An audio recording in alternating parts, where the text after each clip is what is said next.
তোমার অনুপস্থিতিতে যদি তোমার ছবি দেখেও কারো চোখে জল চলে আসে, তাহলে সেই মানুষটাকে ঠকানোর অধিকার তোমার নেই ইফাত। অপেক্ষার শেষটা যদি সাদা কাপড়ে হয়, তাহলে ভেবে নিও আমার ভালোবাসা মিথ্যে ছিল না ইফাত। ভোরের আজান কানে আসতেই প্রতিদিনের মতো আজকেও তানহার ঘুম ভেঙে যায়। উঠে অজু করে নামাজ পড়ে নেয়। এত সকালে সবাই খায় না। আবার শুয়ে পড়ল তানহা। কিছুই ভালো লাগছে না। শুয়ে শুয়ে কালেমা করছিল তানহা। বেশ কিছু সময় অতিবাহিত হওয়ার পরে তানহা ডায়েরি নিয়ে বসলো। নিজের মনের কথাগুলো ডায়েরিতে যত্ন সহকারে লিখে রাখে। মনে খুলে কথা বলার মতো মানুষ নেই তার। তাই নিজের মনের কথা শোনার সঙ্গী হিসাবে ডায়েরিকে বেছে নিয়েছে। সবাই বেইমানি করলে ডায়েরি কখনো বেইমানি করবে না। 2 বছর ধরে হাজার হাজার শব্দ লেখা আছে ইফাতকে নিয়ে। বড্ড বেশি ভালোবাসে তার স্বপ্নের পুরুষ শ্যাম পুরুষকে। আজকেও 2 লাইন লিখে ফেলল ইফাতকে নিয়ে। লিখে শেষ করে ডায়েরি বন্ধ করে রেখে দিল।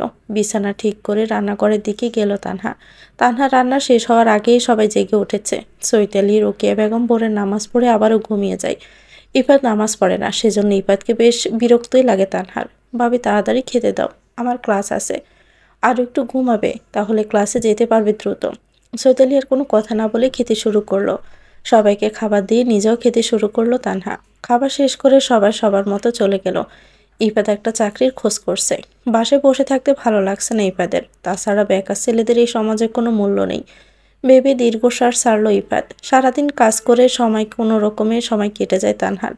কিন্তু বিকেল থেকে সময় একদমই ভালো যায় না। সবাই সবার মতো থাকে, কথা বলার মতো তেমন কেউ নেই। চৈতালি একটু গল্প করে, বেশিরভাগ সময় পড়াশোনার ফোনের পিছনেই থাকে। রোকেয়া বেগম রাতে নামাজ পড়ে খেয়ে ঘুমিয়ে যায়। ইফাত তো তানহার সাথে কথাই বলে না। এ সময়টুকু তানহার দম বন্ধ হয়ে আসে। বিকেলে নামাজ পড়ে তানহা রোকেয়া বেগমের কাছে গেলেন। আম্মা, রাতে ডিম রান্না করতে বলেছিলেন, কিন্তু বাসায় তো ডিম নেই, এখন কি করব? ইফাতকে বলো, উনি তো এখনো বাসায় ফেরেনি। কিছু মনে না করলে আমি সামনের দোকান থেকে কিনে নিয়ে আসবো। আচ্ছা যাও মা, দেখে শুনে যাবে। কারোর সাথে বেশি কথা বলার দরকার নাই। যাওয়ার সময় আমার থেকে টাকা নিয়ে যেও। আম্মা, এখনই যাব, রাত হয়ে আসলে আর যেতে পারবো না। রোকেয়া বেগম তানহাকে টাকা দিলে তানহা বেরিয়ে পড়ে। রফিক চাচার দোকানে এসে দেখলো দোকান বন্ধ। তানহার একটু সামনের দিকে এগিয়ে গেল। ইফাত হেঁটে হেঁটে বাড়ি ফিরছিল এক ফ্রেন্ডের সাথে। তানহাকে দেখে রাস্তা পার হয়ে তানহার কাছে আসলো। এ মেয়ে, তুমি কোথায় যাচ্ছ? হ্যাঁ, মেয়ে মানুষ শাড়ি পরে বের হয়েছ কেন? বোরকা পরে বেরোতে পারোনি? আম্মা রাতে ডিম রান্না করতে বলেছে, কিন্তু বাসায় তো ডিম নেই, তাই নিতে আসছিলাম। আমাকে ফোন দিয়ে বললেই তো হতো, আমি নিয়ে যেতাম। তোমার আসার কি দরকার ছিল?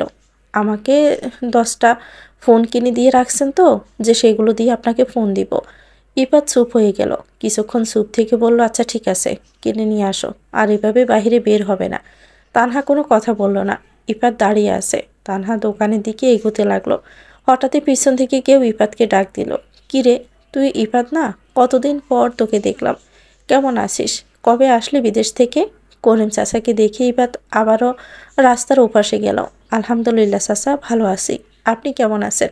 সোমবারে আসছি আমি। আল্লাহ রাখছে বাবা। ওটা তোর বউ নাকি? জি চাচা, আমার বউ। মাশাআল্লাহ, অনেক সুন্দর। তোর বউটা বাসা থেকে বেশি বেরই হয় না। ইফাত করিম চাচার সাথে কথা বলছিল। তানহা সামনের দিকে এগোতে গিয়েও থেমে যায়। মুখটা খুশিতে চিকচিক করে উঠছে। মুখ দিয়ে অটোমেটিক বের হয়ে আসলো, আবির ভাইয়া। আবির তানহার দিকে এগিয়ে আসছে। আবির আর সে আগের আবিরের মতো নেই। গোলাপি ঠোঁট দুটো নিকোটিনে পুড়ে কালো হয়ে গেছে। চোখের নিচে কালো দাগ পড়ে গেছে। মুখে খোঁচা খোঁচা দাড়ি গজিয়েছে। চুলগুলো এলোমেলো হয়ে আছে। দেখে মনে হচ্ছে নিজের যত্ন একদমই নেওয়া হয় না। তানহা খুশি হয়ে গেল, আনন্দিত হয়ে বলল, কেমন আছো ভাইয়া? কবে দেশে আসলে? আবির কোনো কথা বলছে না। চোখ দুটো অসম্ভব লাল হয়ে আছে। হঠাৎ করে তানহার গালে কষে থাপ্পড় বসিয়ে দেয়। আবিরের হঠাৎ আক্রমণে তানহা অবাক হয়ে যায়। তানহাকে আরও অবাক করে দিয়ে আবির তানহার গলা চেপে ধরল। বেইমান কোথাকার! আমাদের খেয়ে আমাদের পরে আমাদের সাথেই বেইমানি করলি? আমার পরিবার তোকে কিসে কম রেখেছিল? হ্যাঁ, তোর প্রেম করে বিয়ে করতে হলো? আবির খুব শক্তভাবে তানহার গলা চেপে ধরে আছে। তানহার শ্বাস নিতেই কষ্ট হচ্ছে। আবিরকে ছাড়িয়ে দেওয়ার জন্য নিজের সর্বশক্তি দিয়ে চেষ্টা করছে। পুরুষ মানুষের শক্তির কাছে পেরে ওঠা কঠিন। ইফাত জ্বরের গতিতে এসে আবিরকে ধাক্কা দিয়ে সরিয়ে দিল। তানহা কাশতে কাশতে মাটিতে বসে পড়ে। আবির ইফাতের কলার চেপে ধরে বলল, তোর সাহস কি করে হয় আমার আর তানহার মধ্যে আসার? ইফাত আবিরের নাক বরাবর ঘুষি দিয়ে আবিরের কলার চেপে ধরে বলল, তোর সাহস কি করে হয় আমার স্ত্রীর শরীরে হাত দেওয়ার? তোর হাত আমি কেটেই ফেলবো। তানহা আমার বোন হয়। আমি আমার বোনের সাথে যা ইচ্ছে খুশি তাই করতেই পারি। তোর বোন আমার ঘরের বউ। ওর সাথে কথা বলতে হলেও তোকে আমার অনুমতি নিতে হবে। শরীরে হাত দেওয়ার আগে 1000 বার ভাবতে হবে। তুই আমার সামনে আমারই স্ত্রীর শরীরে হাত দিস। তোর এত বড় কলিজা হয়েছে, তোর বড় কলিজা কিভাবে ছোট করতে হয় তা ইফাদের খুব ভালো করে জানা আছে। বলে দুজন মারামারি শুরু করে দিয়েছে। আশেপাশে সবাই দৌড়ে আসলো, দুজনকে আলাদা করে দিল। তানহা অসহায় দৃষ্টিতে দুজনের দিকে তাকিয়ে আছে। চারপাশে লোকজন হয়ে গেছে। করিম চাচা বলে উঠল, কে তুমি? তোমার সাহস তো কম না আমাদের এলাকায় এসে আমাদের ছেলের বউয়ের গায়ে হাত দাও। চাচা, এই ছেলের সাথে এত ভালোভাবে কথা কেন বলছেন? এই ছেলে কি ভালো ব্যবহার পাওয়ার যোগ্য? তানহা আমার বোন হয়, আমাদের ব্যক্তিগত কথা থাকতেই পারে। এই মিয়া, তানহা তোমার বোন হয়। তুমি বাই হয়ে কিভাবে রাস্তার মধ্যে বোনের গায়ে হাত তুলতে পারো? তোমার ভিতরে শিক্ষার অভাব আছে। কেমন বোন হয় তোমার তানহা? নিজের বোন বলে তো মনে হয় না। নিজের বোনের গায়ে কে ওইভাবে হাত তোলে? বলি কি মানুষ চেনো? আমাদের এলাকায় এসে আমাদের মেয়ে বউয়ের গায়ে হাত তুলবে, আমরা কি ছেড়ে কথা বলবো? 14 শিকের ভাত খাইয়ে ছাড়বো। আপনারা এত কথা বলছেন কেন? মেরে হাত পা ভেঙে রাস্তায় ফেলে দিন। আপনারা না পারলে আমাকে বলুন, বলল ইফাত। তানহা উঠে দাঁড়ালে বিড় ঠেলে ভিতরে গেল। সবাইকে উদ্দেশ্য করে বলে, আবির ভাইয়া আমার চাচাতো ভাই হয়, উনি বাহিরে ছিল। আমি ওনাকে না জানিয়ে বিয়ে করেছি, তো সেই জন্য ভাইয়া রাগ করেছে। তোমার চাচাতো ভাই বুঝলাম, এখন তোমার চাচাতো ভাইকেও বুঝতে হবে তুমি আর তাদের বাড়ির মেয়ে নয়, অন্যের বাড়ির বউ হয়ে গেছো। যখন তখন যেখানে সেখানে রাস্তার মধ্যে মারতে পারে না। তানহার কথা শুনে ইফাত রাগ করে বেরিয়ে গেল। তানহাও ইফাদের পিছন পিছন গেল। তানহা বাসায় আসতে ইফাত তানহা দুবাহু শক্ত করে চেপে ধরে বলে, কে হয় ওই ছেলে তোমার? কিসের এত দরদ ওই ছেলের জন্য? আমার চাচাতো ভাই হয়। আমি কি করে বিশ্বাস করব ছেলেটা তোমার চাচাতো ভাই হয় নাকি অন্য কিছু হয়? বিশ্বাস না হলে আপনি আমার চাচার বাসায় গিয়ে দেখে আসতে পারেন। চলো। কোথায়? তোমার চাচার বাসায়, বলে তানহাকে নিয়ে বেরিয়ে পড়ল। রোকেয়া বেগম অবাক হয়ে দুজনের কাণ্ড দেখছিলেন। উনি প্রশ্ন করার আগেই দুজন হাওয়ার মতো মিলিয়ে গেল।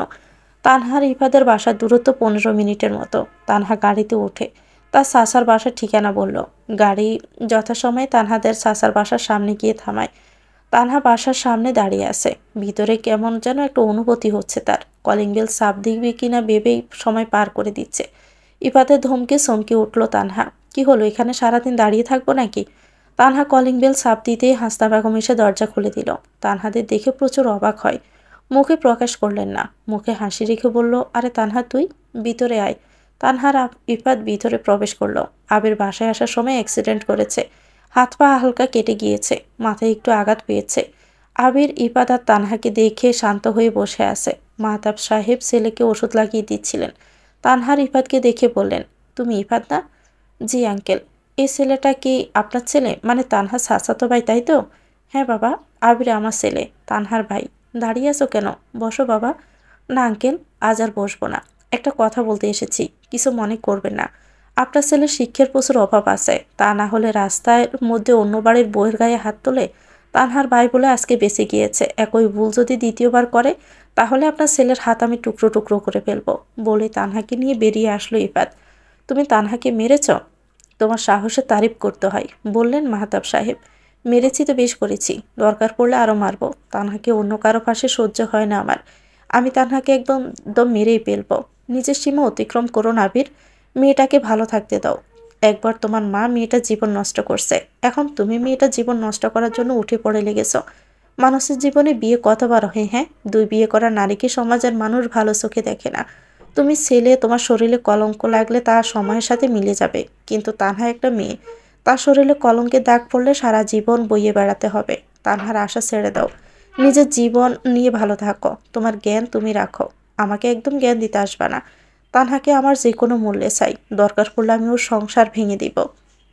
আমাকে রাগিও না আবির, পরাপর ভালো হবে না। তুমি তানহাকে এত ভালোবাসো, তানহার প্রতি এত দরদ দেখাচ্ছ, তাহলে আমার মুখ খুলতে বাধ্য করো না। তুমি হেরে যাবে, আমি থাকতে তোমাকে আর তোমার মাকে এই মেয়েটার জীবন নষ্ট করতে দিব না, বলে চলে গেলেন মাহতাব সাহেব। তানহা পাশে এসে সোজা ছাদে চলে গেল। চারদিকে উঁচু উঁচু বিল্ডিং, একতলা ছোট ছাদের উপর বসে তানহা কান্না করছে। আমার আবির ভাই বদলে গিয়েছে, আমার আবির ভাই আগের মতো নেই। আমি এই আবির ভাইকে চিনি না। চাচি আমার গায়ে হাত তুলে যে আবির ভাই পুরো বাসায় ভাঙচুর করে শেষ করে ফেলতো, সে আবির ভাই আজ আমাকে মারলো। আমি তাদের সাথে কিভাবে বেইমানি করলাম? শুধু শুধু আমার নামে কেন মিথ্যে অপবাদ দিল?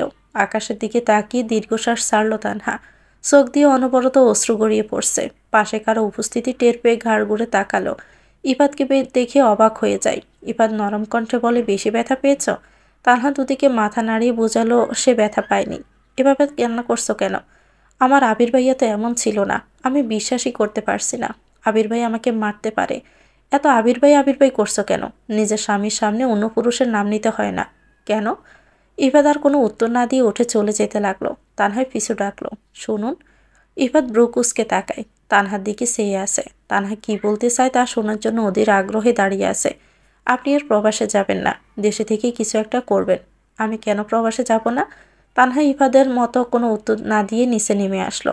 ইফাত বেবাচাকা খেয়ে দাঁড়িয়ে রইল, মাথা চুলকিয়ে সেও নিচে নেমে আসলো। সকাল, মিষ্টি রোদ, রাস্তা দিয়ে হেঁটে যাচ্ছে ইফাদ। একটা চাকরি জন্য কোথায় কোথায় যাচ্ছে সে নিজেও জানে না। এই যুগে ইন্টার পাশের কি চাকরি বা আছে? তবুও ছোটখাটো একটা কাজের জন্য চেষ্টা করে যাচ্ছে ইফাদ। চৈতালি খেয়ে কলেজে চলে গেছে। কোকিয়া বেগম নিজের রুমে শুয়ে আছেন। তানহা দুপুরের রান্নার জোগাড় করছিল। তখনই দরজার কলিং বেল বেজে ওঠে। তানহা উঠে গিয়ে দরজা খুলে দেয়। আবির কে দেখে দরজা বন্ধ করে দিতে লাগলে। আবির বলে উঠল, আমি জানি তুই আমার ওপরে রাগ করে আছিস। তোর রাগ হওয়াটা স্বাভাবিক। একবার আমার কথাটা তো শুনবি, তারপরে না হয় আমার ওপরে রাগ করবি। আমাকে ভেতরে আসতে দিবি নাকি বাহিরে দাঁড় করিয়ে রাখবি? তুমি আমাদের বাসা চিনলে কিভাবে? বোনের শ্বশুর বাড়ি ভাই হয়ে যদি না চিনি, তাহলে কেমন ভাই আমি?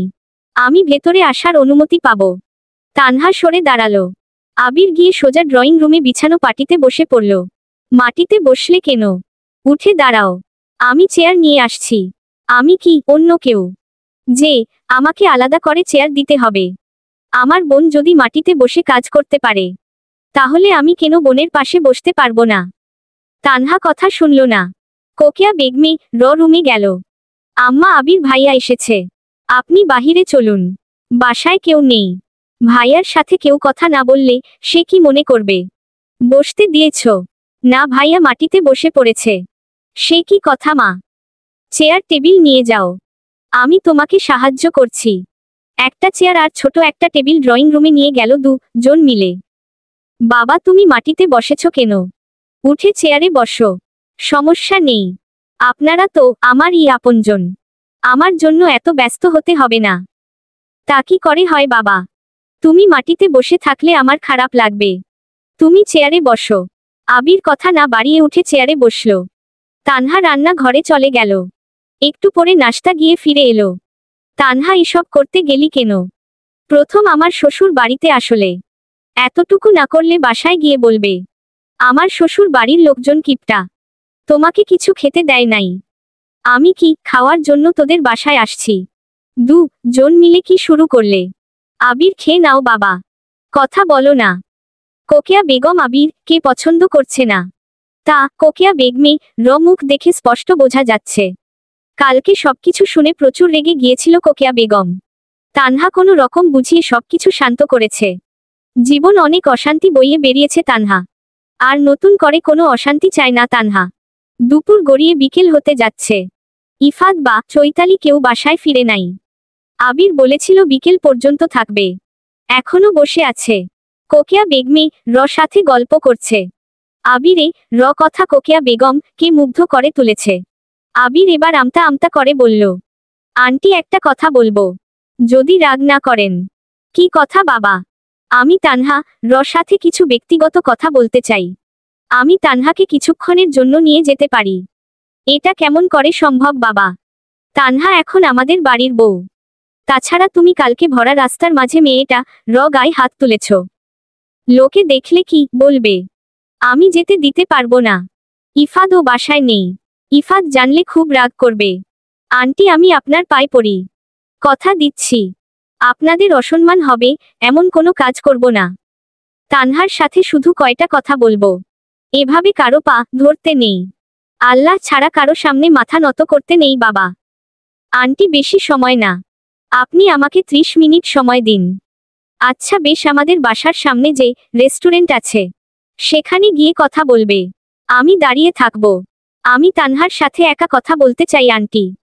এভাবে বাড়ির বউকে অন্য ছেলের সাথে যেতে দিতে কোনো শাশুড়ি চাই বলো বাবা? আমার ওপরে বিশ্বাস রাখুন, আর কোনোদিন আসবো না। 30টা মিনিট সময় আমাকে দিন। আচ্ছা বেশ, আমি বাহিরে দাঁড়িয়ে থাকব। 30 মিনিট হলেই আমি তানহাকে নিয়ে চলে আসব। আচ্ছা আন্টি চল, তানহা বলেই আবির বাড়ির বাহিরে গিয়ে দাঁড়ালো। তানহা অসহায় দৃষ্টিতে শাশুড়ির দিকে তাকালো। আম্মা যাব। যাও, ভয় পেও না, ও যাচ্ছি তোমার সাথে। আম্মা উনি যদি জানতে পারে খুব রাগ করবেন। ইফাদের কথা চিন্তা করছি। ইফাদ আসার আগে চলো, ঝামেলা যত তাড়াতাড়ি শেষ হবে ততই ভালো। বলেই তানহাকে নিয়ে বেরিয়ে পড়ল। তানহার ভেতরে কেমন জানি ভয় লাগছে। মার খাওয়ার ভয় নয়, ইফাদের ভয়। ইফাদ জানতে পারলে কি হবে? কোকিয়া বেগম রাস্তার পাশে দাঁড়িয়ে আছে। তানহা রাস্তা পার করে রেস্টুরেন্টের কাছে গেল। তানহাকে দেখেই আবির বলল, তাড়াতাড়ি চল, সময় কম। কয়টা কথা বলেই চলে যাব, ভেতরে যাব না। যা বলার বাহিরে থেকেই বলো। সবাই তাকিয়ে আছে, এভাবে রাস্তায় দাঁড়িয়ে থেকে কথা বলা কেমন দেখায়। তানহা বাধ্য হয়ে আবিরের সাথে গেল। মুখোমুখি বসে আছে দুজন। কি খাবি বল? আমি এখানে খেতে আসি নাই। কি বলবে তাড়াতাড়ি বলো। এই বিয়েতে তুই সুখী আছিস তো? তানহা, আলহামদুলিল্লাহ আমি অনেক ভালো আছি। আমি তোকে ভালোবাসি তানহা, বড্ড বেশি ভালোবাসি রে। সেই ছোটবেলা থেকে তোকে ভালোবাসি। তাহলে তুই আমাকে রেখে ইফাদ কে কেন বিয়ে করলি বল? আমি তোমাকে ভাইয়ের চোখে ছাড়া অন্য কোনো চোখে দেখি নাই। তুমি এসব কিভাবে ভাবতে পারো ভাইয়া? আমি এসব ভাবা তো দূর কল্পনা করতে পারি না। আমি তোকে কেন মেরেছি জানিস? মা বলেছে তুই রিলেশন করে বিয়ে করেছিস। আমি প্রথমে বিশ্বাস করি নাই, আমার অনেক কষ্ট হচ্ছিল। কিন্তু একটা কথা যদি কারো মুখের সামনে বারবার বলা হয়, একটা সময় কথাটা মানুষ ঠিক বিশ্বাস করে নেয়। আমি আম্মুর কথা বিশ্বাস করে নিয়েছিলাম। তোমার মা নিজে দেখে শুনে আমার বিয়ে দিয়েছে। তোমার মা আমার ওপরে যে পরিমাণে অত্যাচার করত, তোমার মনে হয় আমি রিলেশন করব? উনি আমাকে ঢাকঢোল পিটিয়ে তার সাথে বিয়ে দিয়ে দিবে। তার মানে তুই নিজের ইচ্ছায় বিয়ে করিস নাই, আম্মু ইচ্ছায় করেছিস। চল না তানহা, আমরা দূরে কোথাও চলে যাই। এতটা দূরে চলে যাব কেউ আমাদের খুঁজে পাবে না। তোর আর আমার ছোট একটা সংসার হবে, সেই সংসারে তুই আর আমি রাজত্ব করব। এসব তুমি কি বলছো? তুমি জানো না আমার স্বামী আছে। আমি আমার স্বামীকে অনেক ভালোবাসি। আমার স্বামী ছাড়া অন্য কোনো ছেলেকে কল্পনা করতে পারি না ভাইয়া। তুমি অন্য কাউকে জীবন সঙ্গী হিসেবে বেছে নাও। আবির তানহার হাত ধরে বলল, এভাবে বলিস না তানহা, আমি নিঃস্ব হয়ে যাব। তোকে ছাড়া বেঁচে থাকা খুব কঠিন। আমি তোকে ছাড়া ভালো নেই। প্লিজ তুই ইফাদকে ডিভোর্স দিয়ে আমার কাছে চলে আয়। তানহা ঝাড়ি দিয়ে হাত সরিয়ে নিল। এভাবে আমাকে যখন তখন স্পর্শ করবে না, এমন অন্যায় আবদারও করবে না। তুমি চলে যাও, আর কখনো আমার সামনে আসবে না। ইফাদ জানলে অনেক রাগ করবে। আমি আমার স্বামীকে কষ্ট দিতে চাই না। তোকে গভীরভাবে ছুঁয়ে দেখার আপেক্ষ আমার সারা জীবন থেকে যাবে রে তানহা। তোকে গভীরভাবে আলিঙ্গন করে হাউমাউ করে কান্না করতে ইচ্ছে করে। অন্তত আমার এই ইচ্ছেটা পূর্ণ করে দে।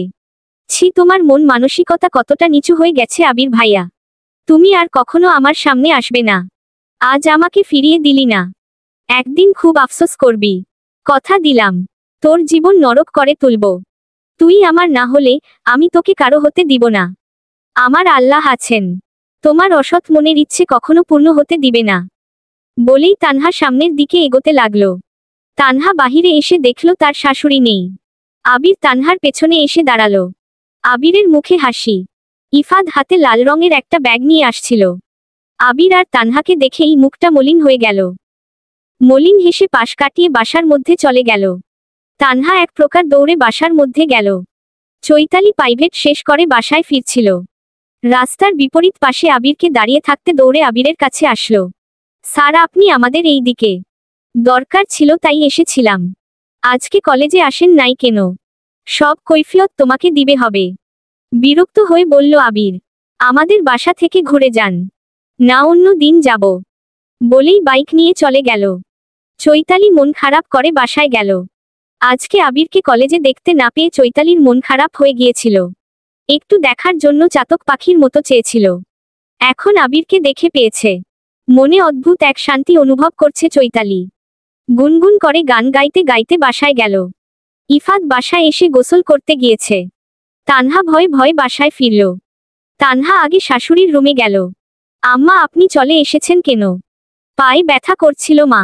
ছেলেটা তো ভালোই 20 মিনিটে কথা বলে শেষ করেছে। তোমাকে বাজে কিছু বলেনি তো আবার? দেখো মা, তোমার ভাই জন্য আলাদা করে কথা বলতে দিয়েছি, আর কখনো দিব না। তানহার মুখটা মলিন হয়ে গেল। আপনি অনুমতি দিলে ও আর যাব না মা। মানুষ ভালো চোখে দেখে না। আবির ভাই তো আমার নিজের ভাই না। আমাকে একটু তেল গরম করে এনে দিবে মা? একটু বসুন, আমি তেল গরম করে নিয়ে আসছি। চৈতালি নিজের রুমে ব্যাগ রেখে তানহার রুমে আসলো। ইফাত আয়নার সামনে দাঁড়িয়ে মাথায় চিরুনি করছে।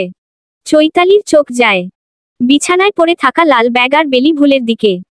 চৈতালির ফুলগুলো হাতে নিয়ে বলল, ভাইয়া, এগুলো কার জন্য?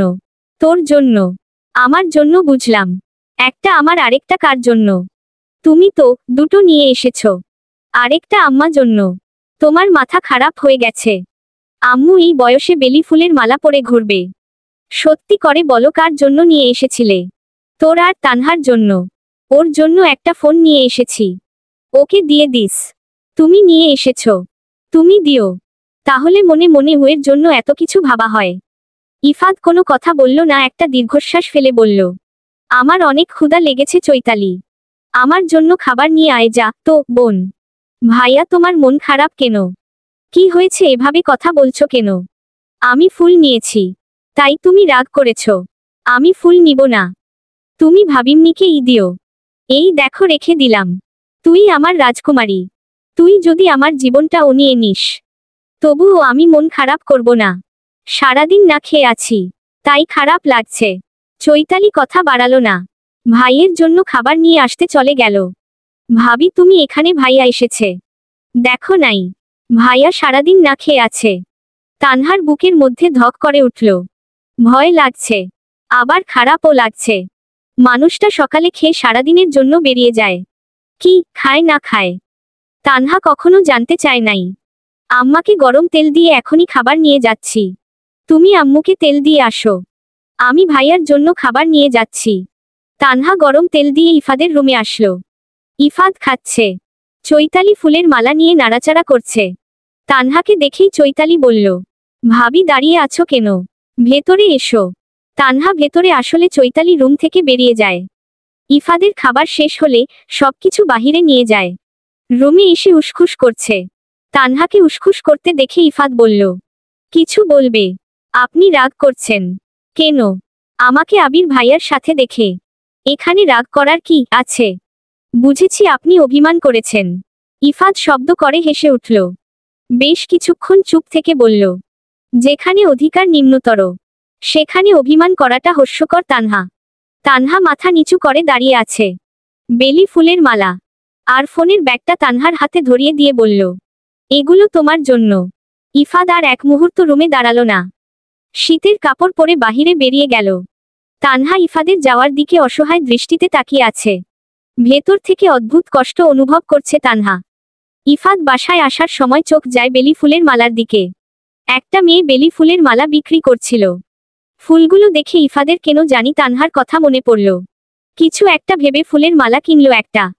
পরে চৈতালির কথা ভেবে দুটো মালা কিনল। তানহার জন্য কেনা নতুন ফোন আর বেলি ফুলের মালা হাতে নিয়ে বাসায় ফিরছিল ইফাদ।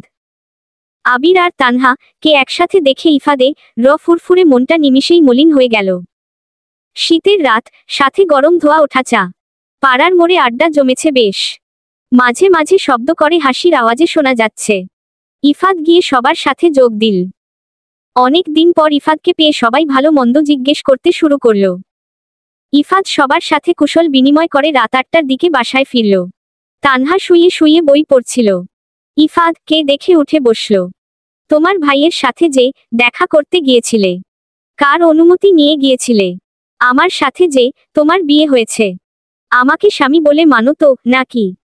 যদি না মানো, আমার বাসা থেকে বের হয়ে গিয়ে যত ভাই আছে তাদের সাথে ঘুরে বেড়াবে, আমি কিছু বলবো না।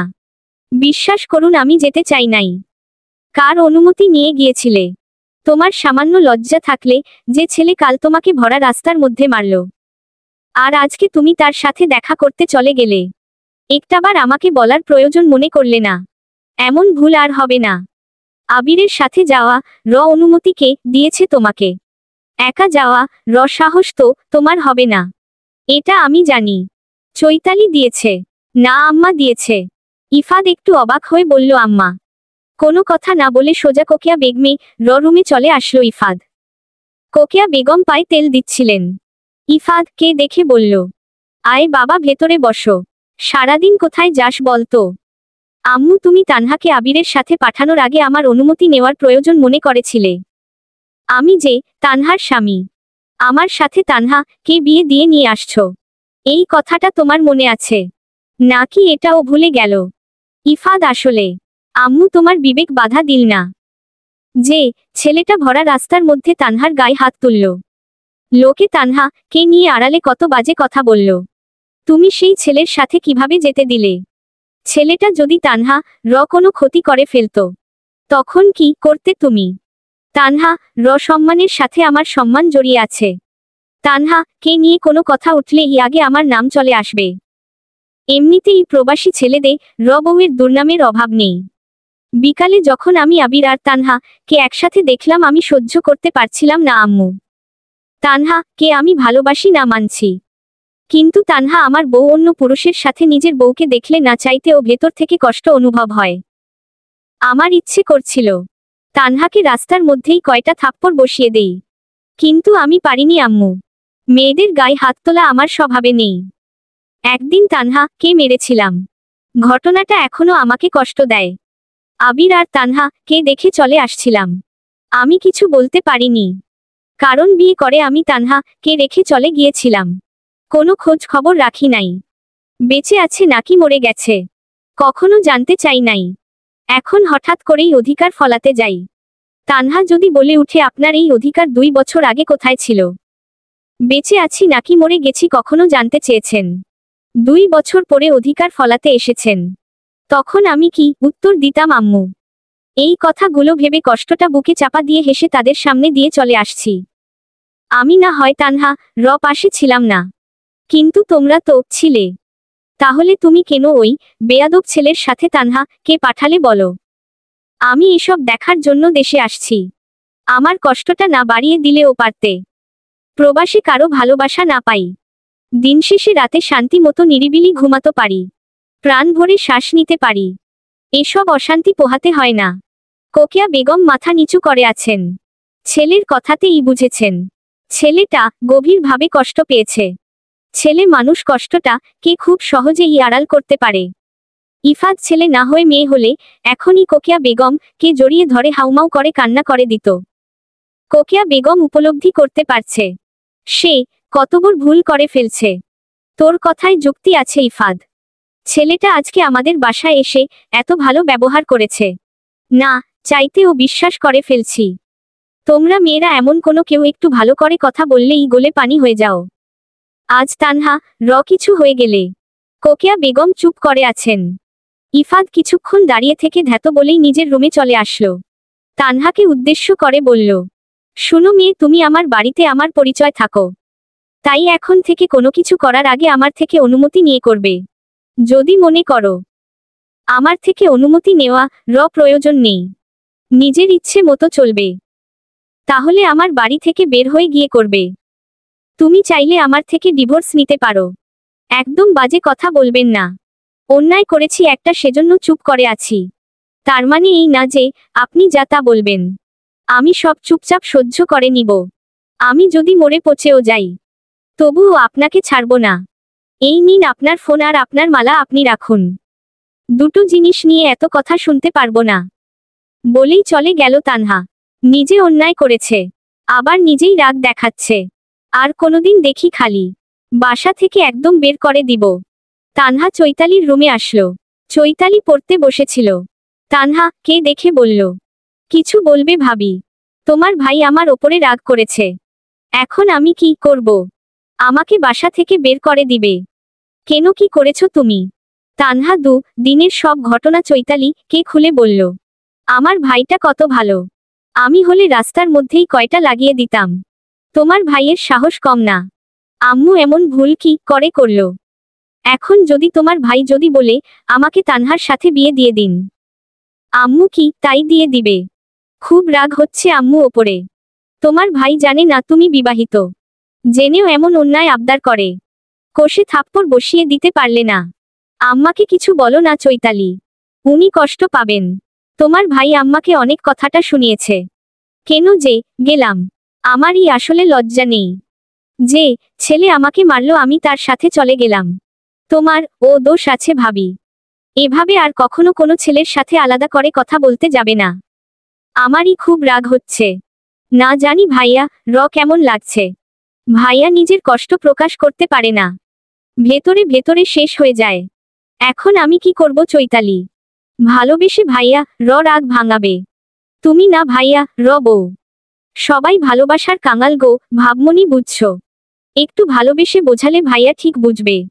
উনাকে দেখলেই আমার বুকের মধ্যে ধুকপুক ধুকপুক করে, কথা হারিয়ে যায়, হাত পা কেমন অবশ হয়ে আসে।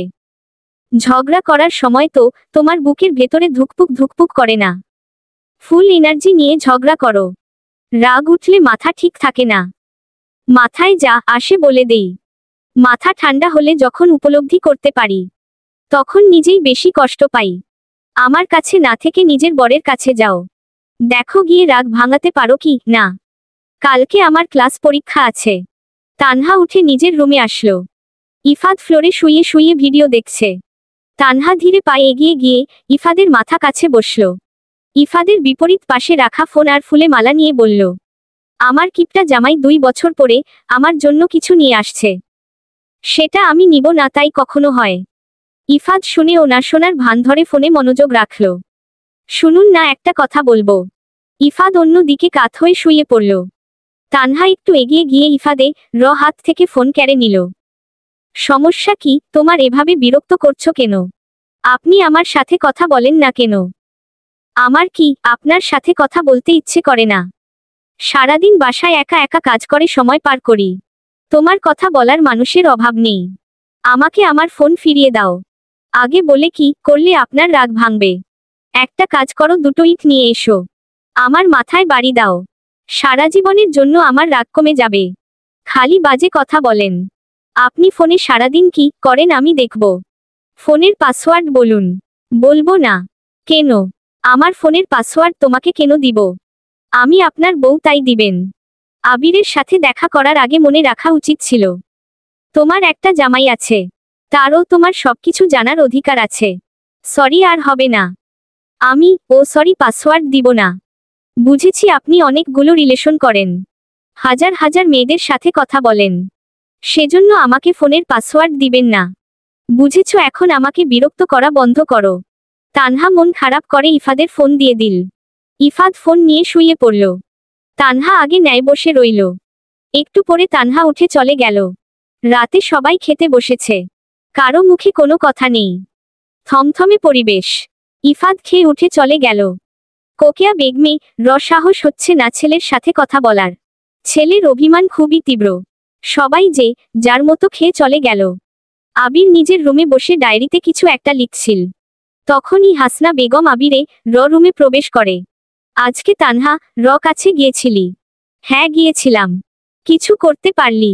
আম্মু এখান থেকে যাও তো, মেয়েটা ভালো আছে। মেয়েটা কে ভালে থাকতে দাও। এভাবে আমার মাথায় আর বিষ ঢালবে না। তানহা আমাদের ঠকিয়েছে। তানহা আমাদের ঠকায়নি আম্মু। তুমি তানহা কে ঠকিয়েছ? তানহার নামে মিথ্যা কথা বলে আমার কাছে কেন ভালো সাজছ আম্মু? তোমার মুখে মিথ্যা কথা মানায় না আম্মু। হাসনা বেগমে মুখ চুপসে গেল। হঠাৎ করে ছেলের কি হয়ে গেল? ছেলে উল্টো সুর গাইছে। বিষয়টা খুব করে ভাবাচ্ছে হাসনা বেগমকে। হাসনা বেগম আবিরের রুম থেকে বেরিয়ে আসলো। তোমাকে বলেছিলাম না, মায়া সারা জীবন থাকে না, একটা সময় ঠিক কেটে যায়। এখন তানহা প্রতি আবিরে মায়া কেটে গিয়েছে। তুমি চাইলেও আবিরে মনে বিষ ভরতে পারবে না। তোমার ছেলের মধ্যে গোলমাল আছে বলেই চলে গেল হাসনা বেগম। মাহতাব সাহেব দীর্ঘশ্বাস ছেড়ে বলল, তোমার ছেলের মধ্যে ভেজাল আছে হাসনা। তোমার ছেলে ভালোবাসতে জানে না। তুমি যদি জানতে। আবির তানহার ছবির দিকে তাকিয়ে বলল, শূন্যস্থান কখনো শূন্য থাকে না, ধুলাবালি দিয়ে হলেও তা পরিপূর্ণ হয়ে যায়। তুই আমার সেই শূন্যতা যা অনেক আগেই পরিপূর্ণ হয়ে গেছে। তবুও কেন এত পাগলামি করি?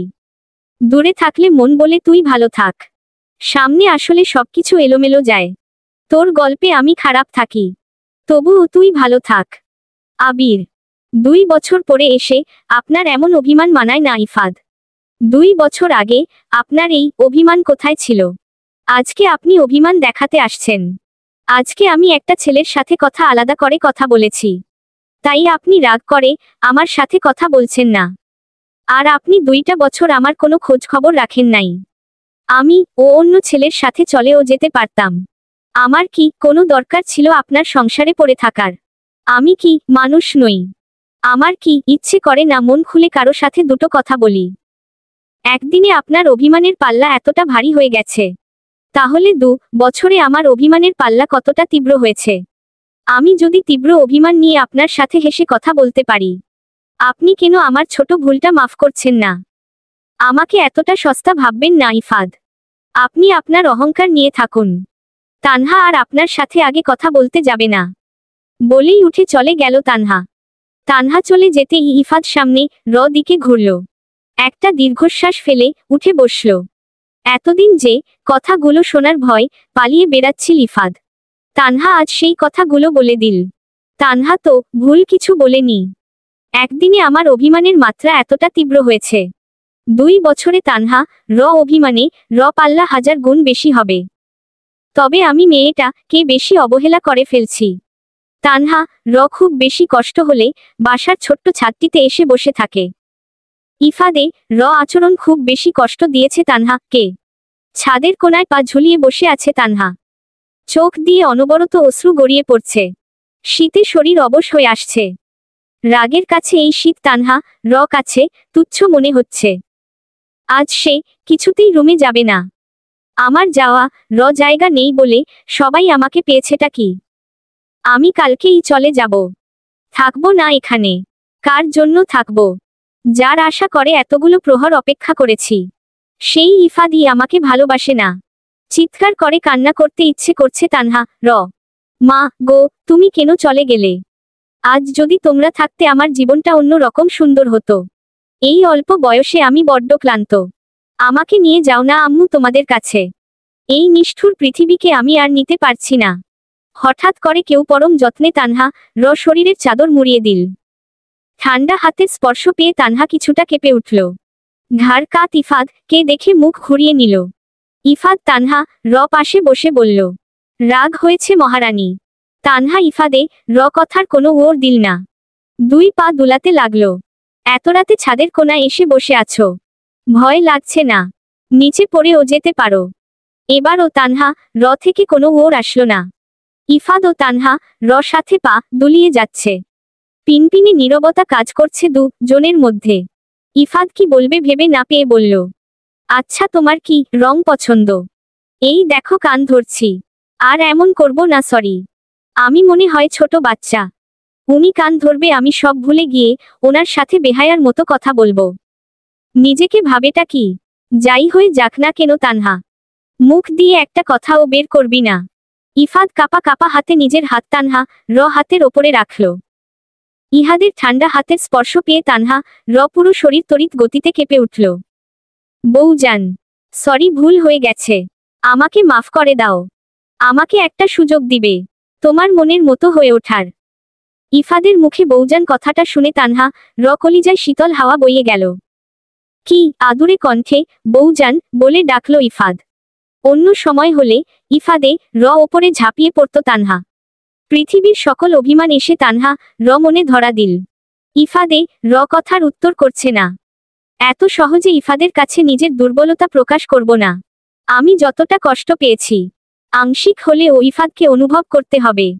ইফাদে হাত থেকে নিজের হাত সরিয়ে নিয়ে চলে গেল। ইফাদ অসহায় দৃষ্টিতে তানহার যাওয়া দিকে তাকিয়ে আছে। তানহার রুমে এসে লাইট অফ করে শুয়ে পড়ল।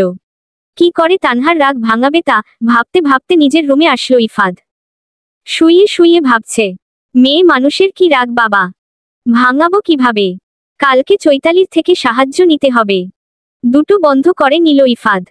একটু পরে রাজ্যের ঘুম এসে ধরা দিল ইফাদের চোখে। তানহা শুয়ে শুয়ে নীরবে কান্না করে যাচ্ছে। না চাইতে ও পেয়ে গেছেন তো, তাই মূল দিতে পারছেন না। যেদিন হারিয়ে ফেলবেন, কান্না করে ও আর ফিরে পাবেন না। এত অবহেলা তানহা নামের বোকা মেয়েটি সহ্য করবে? আমার মতো করে কেউ যদি আপনাকে ভালোবেসে আপনার সংসার করে, আল্লাহ কসম ইফাত সারা জীবনের জন্য আপনার জীবন থেকে চলে যাব। পরের দিন সকাল বেলা তানহা রান্না করছে। তানহা চোখ মুখ একদম ফুলে আছে, চুপচাপ আপন মনে রান্না করছে। আজকাল বড্ড বেশি কষ্ট হয় তানহা। ইফাত দূরে ছিল, তখনই ভালো ছিল, কাছে এসে কষ্টটা একটু বেশি বাড়িয়ে তুলেছে। ভাবি ভাত পুড়ে যাচ্ছে। চৈতালির কথা তানহার হুঁশ আসে। তানহা আজকে কাজ করতে একদমই ইচ্ছে করছে না। রুটি বানানোর মতো ধৈর্য নেই, তাই ভাত বসিয়ে দিয়েছে। আল্লাহর রহমতে একটা শ্বশুর বাড়ি পেয়েছি, কখনো কোনো বিষয় নিয়ে রাগারাগি করে না। ভুল করলে বুঝিয়ে বলে। সবকিছুর জন্য আল্লাহর কাছে শুকরিয়া আদায় করে তানহা। ভাবি তোমার কি হয়েছে, মন খারাপ? কান্না করেছ নাকি?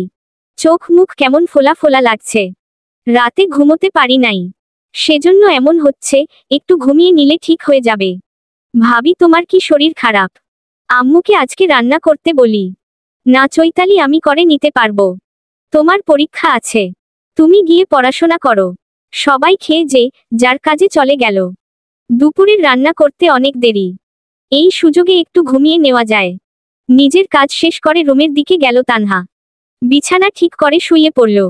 চৈতালির পরীক্ষা শেষ, রাস্তা দিয়ে ফ্রেন্ডদের সাথে যাচ্ছিল। আবিরকে দেখে থেমে যায়। কি রে, দাঁড়িয়ে পড়লি কেন? স্যারের সাথে আমার একটা কথা আছে, তোরা সামনের দিকে এগোতে থাক, আমি কয়টা কথা বলেই চলে আসছি। বেশি দেরি করিস না, আমরা কিন্তু তোকে রেখেই চলে যাব। চৈতালি আবিরের কাছে গেল। স্যার কেমন আছেন? আলহামদুলিল্লাহ ভালো। কলেজের মধ্যে আপনার সাথে কথা বলতে পারি না, তাই কথা বলতে আসলাম। কলেজে এত স্যার থাকতে আমার সাথে তোমার এত কিসের কথা? আপনি এমন ভাবে কথা বলছেন কেন আমার সাথে? তাহলে কিভাবে কথা বলবো তোমার সাথে? কালকে তোমার একজন গার্ডিয়ান সহ আমার সাথে দেখা করবে। তুমি এখন আসতে পারো। চৈতালির আর সাহস হলো না স্যারের মুখের ওপরে কথা বলার। দ্রুত স্থান ত্যাগ করল। আবির কে রে, মেয়েটা আমাদের কলেজের স্টুডেন্ট, 1 বছর ধরে খুব বেশি জ্বালাচ্ছে। প্রশ্রয় দিলে পেয়ে বসতো। তুই বল ওর সাথে আমার যায়? বাচ্চা মেয়ে একটা, তাছাড়া আমি তো। কিছু একটা বলতে গিয়েও থেমে গেল আবির। কপালে কারো হাতের স্পর্শ পেয়ে চোখ মেলে তাকালো তানহা। ইফাত তানহার মাথায় হাত বুলিয়ে দিচ্ছে। নিজের পাশে ইফাতকে দেখে ভ্রু কুঁচকে গেল তানহার। ধরফরিয়ে উঠে বসল তানহা।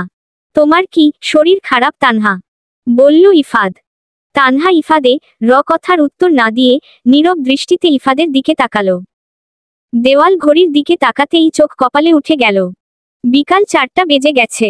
আমি এত ঘুমাইলাম কেমন করে? তড়িঘড়ি করে উঠে বাহিরে আসলো।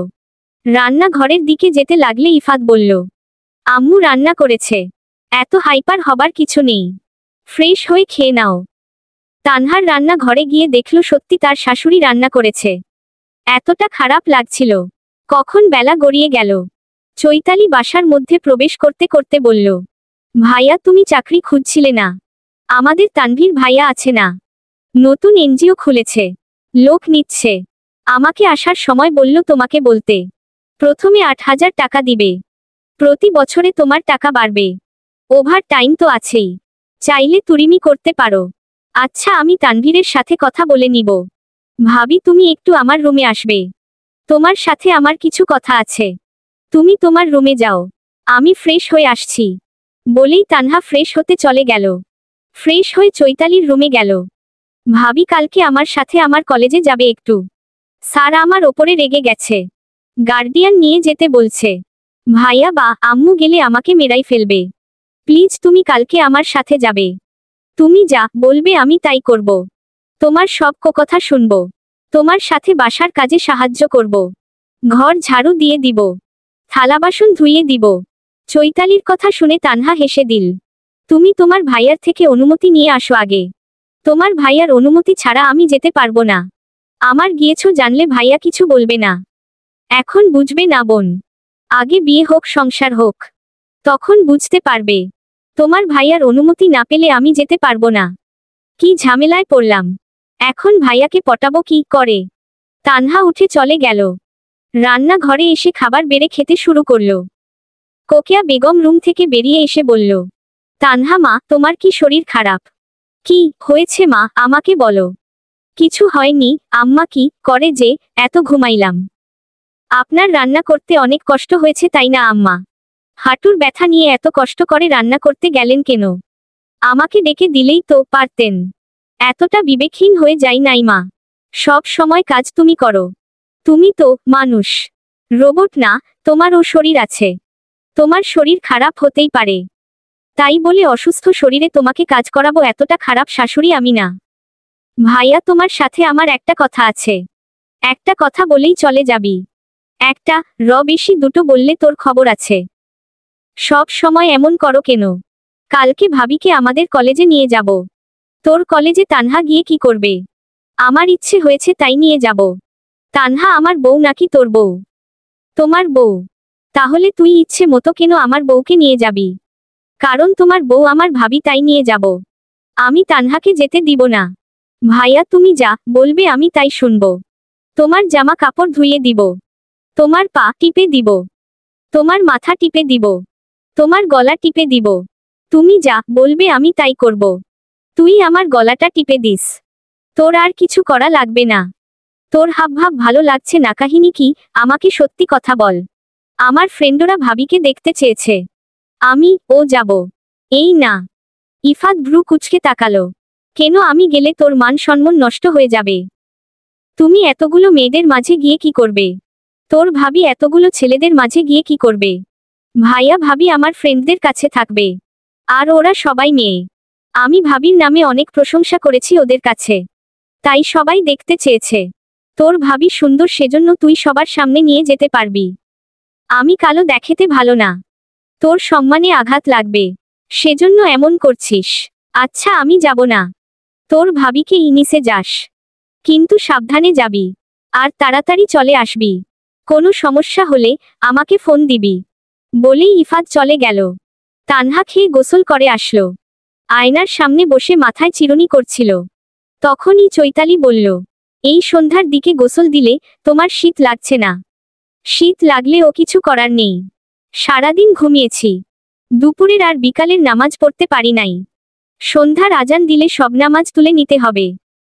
ভাইয়া অনুমতি দিয়েছে, সকালে কিন্তু আমার সাথে যাবে। সত্যি বলছো? তোমার সাথে মিথ্যা কথা বলতে পারি। আচ্ছা, নিজের রুমে যাও, সকালে আমি তৈরি থাকব। চৈতালি চলে যেতেই তানহা মনে মনে ঠিক করে নিল, কালকে চৈতালি স্যারকে কিছু কথা বলবে। প্রয়োজনে তার স্যারকে শক্ত হতে বলবে। চৈতালি আমার নিজের বোনের মতো। আমি তার জীবন নষ্ট হতে দিতে পারি না। যে তাকে ভালোবাসে না, চৈতালি কেন তার পেছনে পড়ে থাকবে? বিষয়টা খুব বাজে দেখায়। ভাবতেই দীর্ঘশ্বাস ছাড়ল তানহা। সকালের মিষ্টি রোদের মধ্যে দিয়ে হেঁটে যাচ্ছে চৈতালি আর তানহা। গল্প করতে করতে কখন যে কলেজে কাছে পৌঁছে গেছে, সেদিকে খেয়াল নেই চৈতালি চৈতালি কলেজটা তানহার চাচার বাসা থেকে আরো 15 মিনিট দূরে। তানহা চাচার বাসার সামনের রাস্তা দিয়েই প্রতিদিন কলেজে যেতে হয় চৈতালি কে। ভাবি, চলে এসেছি। ওই দিকে কোথায় যাচ্ছ? আমার কিন্তু খুব ভয় লাগছে। তুমি কি কোনো অন্যায় করেছ? চোরের মতো ভয় পাচ্ছ? স্যারকে বিরক্ত করেছি? তোমাকে এসব শিখিয়েছি আমরা। কলেজে এসব করতে আসো? তোমাকে তো আগেই সবটা বলেছি, এখন বকছো কেন? তানহা কোনো কথা বলল না, চুপচাপ সামনের দিকে এগোতে লাগলো। আবিরে খোঁজ করতেই জানা গেল আবির ক্লাসে আছে। 10 মিনিট পরেই আবিরের ক্লাস শেষ হবে। এখন 10 মিনিট অপেক্ষা করতে হবে। চৈতালি তার সব ফ্রেন্ডদের সাথে তানহা পরিচয় করিয়ে দিল। আবির কে বের হতে দেখে চৈতালি সবার থেকে বিদায় নিল। চৈতালি প্রকার দৌড়ে আবিরের সামনে দাঁড়ালো। স্যার, আমার গার্ডিয়ান নিয়ে এসেছি, আমার রুমে নিয়ে এসো, তারপরে কথা বলছি। তানহা একটু দূরে দাঁড়িয়েছিল, পেছনে থেকে আবির কে খেয়াল করেনি। চৈতালি আবিরের কাছে এসে তানহা কে বলল, ভাবি চলো, স্যার তার রুমে যেতে বলেছে তোমাকে। 2 জন মিলে আবিরের রুমে গেল। অনুমতি নিয়ে রুমে প্রবেশ করল। আবির আর তানহা 2 জনকে দেখে কিছু মুহূর্তের জন্য থমকে গেল। তানহা, তুই? চৈতালি, তোর কে হয়? স্যার, আপনি ভাবিকে কিভাবে চিনেন? তানহা তোমার ভাবি। হ্যাঁ, কিন্তু আপনি ভাবিকে কি করে চিনেন? তুমি একটু বাহিরে যাও, তোমার ভাবির সাথে কিছু কথা আছে। চৈতালি কোথাও যাবে না, এখানে আমরা চৈতালি কে নিয়েই কথা বলতে আসছি। যা কথা বলার চৈতালি সামনেই বলতে হবে। আমি চৈতালি কে নিয়েই কথা বলবো, কিন্তু কথাগুলো ওর সামনে বলাটা ঠিক হবে না। চৈতালি, তুমি আমার কথা শুনতে পাওনি? এখনো কেন দাঁড়িয়ে আছো?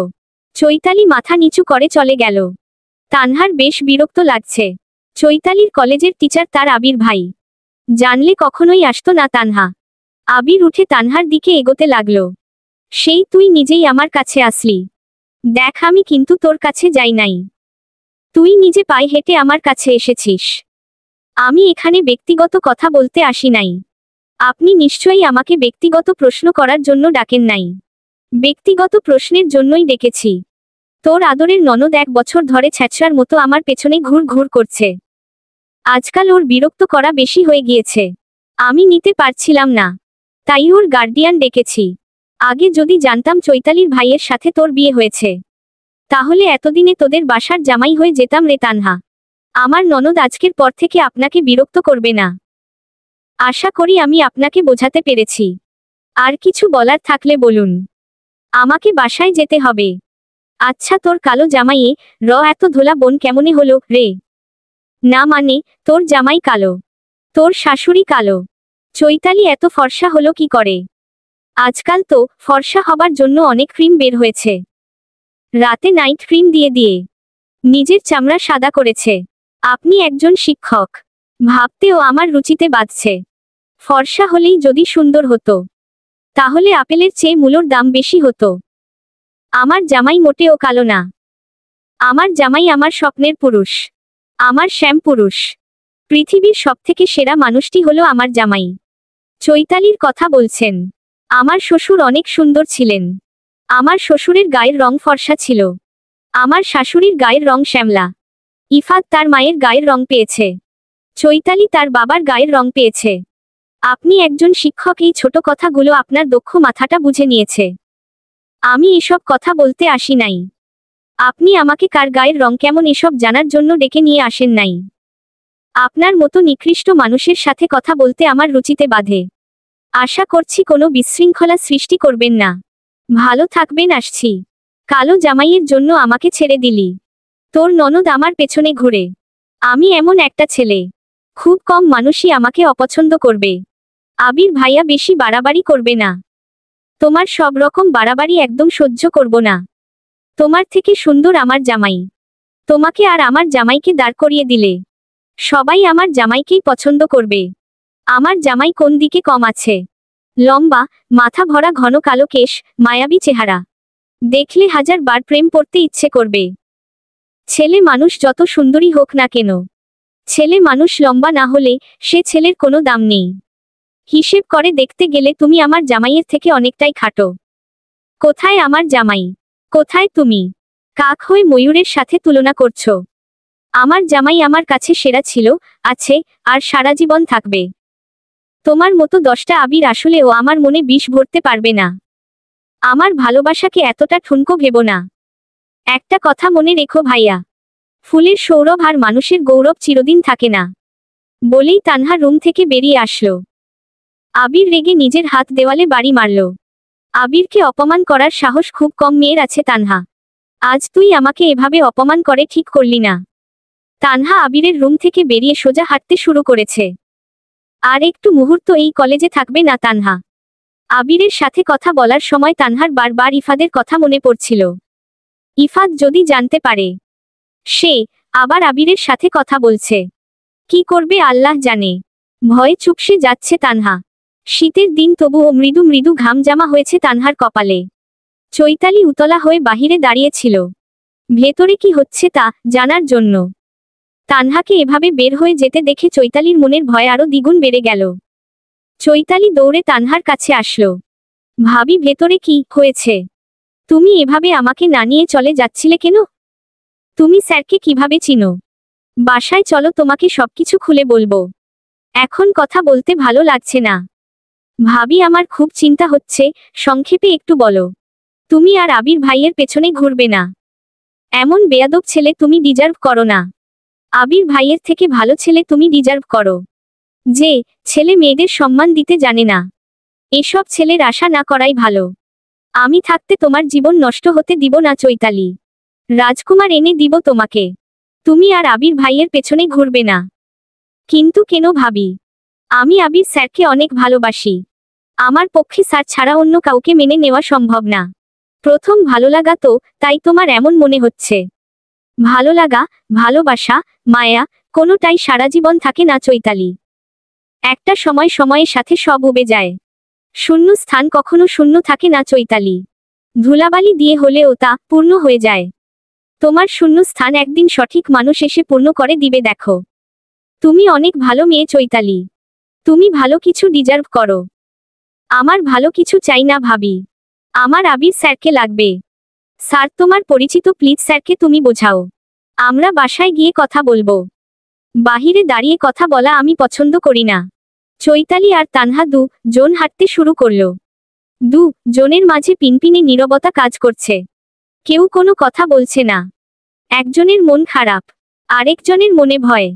তানহা হঠাৎ করেই পেছনে তাকালো। আবির তাদের দিকে এগিয়ে আসছে। তানহা আবিরকে দেখে চৈতালি হাত শক্ত করে ধরে জোরে হাঁটা শুরু করলো।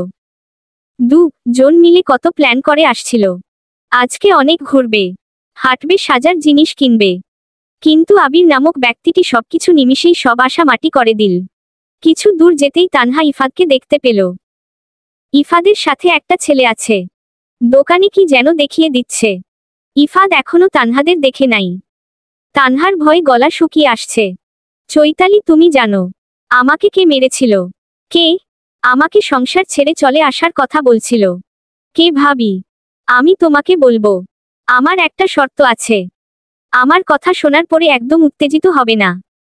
আবির ভাই যদি পেছনে থেকে ডাকে, মনের ভুলেও পেছনে তাকাবে না। তানহার কথা শুনে চৈতালি পেছনে তাকালো।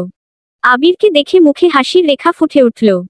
আমি তোমাকে পেছনে ঘুরতে নিষেধ করছি চৈতালি। কিন্তু কেন তাকাবো না ভাবি? স্যার কিছু বলবে আসছে হয়তো। তুমি শুনবে না। কে আমাকে মেরেছিল? কিন্তু ভাবি স্যার, তোমার স্যারই আমাকে ভরা রাস্তার মধ্যে মেরেছিল। তোমার স্যারই আমাকে বলেছিল আমি যেন তোমার ভাইয়াকে ডিভোর্স দিয়ে তার কাছে চলে যাই। তানহার কথা শুনে চৈতালি দাঁড়িয়ে পড়ল। অদ্ভুতভাবে বুকের মাঝখানে চিনচিন ব্যথা অনুভব করল চৈতালি। চোখে পানি এসে ছলছল করে উঠল। খারাপ মনটা নিমিষেই আরো খারাপ হয়ে গেল। কি বলছো ভাবি এসব? তার মানে স্যারের মনের রানী তুমি? রাস্তার বিপরীত পাশে তাকাও চৈতালি। দেখতে পাচ্ছ তোমার ভাইয়াকে?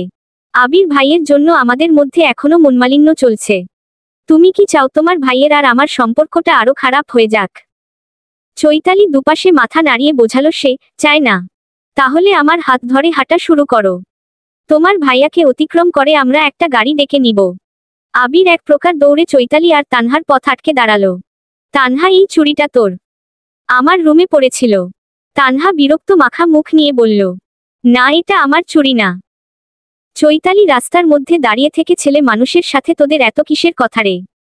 বলল ইফাদ। পেছনে ইফাদকে দেখে তানহার আত্মা বেরিয়ে আসার উপক্রম হয়ে গেছে। থরথর করে পুরো শরীর কাঁপতে শুরু করল। তানহা এতটা ভয় পাচ্ছে কেন সে জানে না। কিন্তু এই মানুষটা কে? তানহা খুব বেশি ভয় পায়। ভাইয়া, এটা আবির স্যার, আমাদের কলেজের শিক্ষক। একটু দরকারি কথা বলছিলাম। উনি তোর কলেজের শিক্ষক? ভালো কথা। কলেজের মধ্যে কথা বলবি, রাস্তায় এভাবে স্যারের সাথে দাঁড়িয়ে কথা বলতে হবে কেন? আরে ইফাদ ভাই, রাগ করছো কেন? তোমার বউয়ের চুড়ি আমার রুমে পড়ে গিয়েছিল। চুড়িটা দিতে এসেছি। তানহার বুকের ভেতরে ধক করে উঠল। ইফাদ একবারও তানহার দিকে তাকালো না। তানহার অস্থিরতা বেড়েই চলেছে। ইফাদ আবিরকে আর চোখে একবার দেখে নিল। চৈতালি, তোদের কাছে টাকা নেই? হেঁটে যাচ্ছিস কেন? আসলে ভাইয়া, আমি আর ভাবি ঠিক করেছিলাম আজকে একটু ঘুরবো, হাঁটবো। ইফাদ রক্তচক্ষু নিয়ে চৈতালি দিকে তাকালো। চৈতালি ভয় মাথা নিচু করে ফেলল। আবির ইফাদের হাতে চুড়িটা দিয়ে চলে গেল। ইফাদ চৈতালিকে আলাদাভাবে ডেকে নিয়ে দূরে সরে গেল। তানহা অসহায় দৃষ্টিতে জনের দিকে তাকিয়ে আছে। ইফাদ কেন তার সাথে কথা বলছে না? আবার রাগ করল ইফাদ। ভাবতেই বুক চিরে কান্না আসছে তানহার। একটু পরে চৈতালি আসলো। চৈতালির চোখে মুখে ভয়ের ছাপ স্পষ্ট।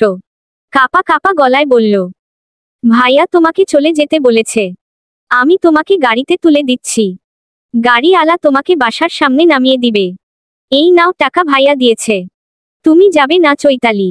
ভাইয়া তানভীর ভাইয়ে সাথে কাজে আসছে। ভাইয়ার সাথে যেতে বলেছে আমাকে। আমাকে চলে যেতে বলছে কেন? আমি থাকবো তোমাদের সাথে। কিন্তু ভাইয়া তোমাকে চলে যেতে বলেছে। তুমি কথা বাড়িও না ভাবি। বাসায় চলে যাও। চৈতালি একটা গাড়ি দাঁড়া করালো। বাসার ঠিকানা দিয়ে সুন্দরভাবে তানহাকে নামিয়ে দিতে বলল। তানহা একবার ইফাদের দিকে তাকিয়ে গাড়িতে উঠে বসল। তানহা চলে যেতেই চৈতালি দৌড়ে ভাইয়ের কাছে চলে গেল। ভাইয়া, ভাবি চলে গিয়েছে। তুই এখন আমার সাথে চল। তোর খবর আছে। আমি যা বলবো তাই না শুনলে কঠিন শাস্তি পাবি তুই। চৈতালি মাথা নিচু করে ফেলল। ইফাদ হাঁটছে, ইফাদের পেছনে পেছনে চৈতালি হাঁটছে।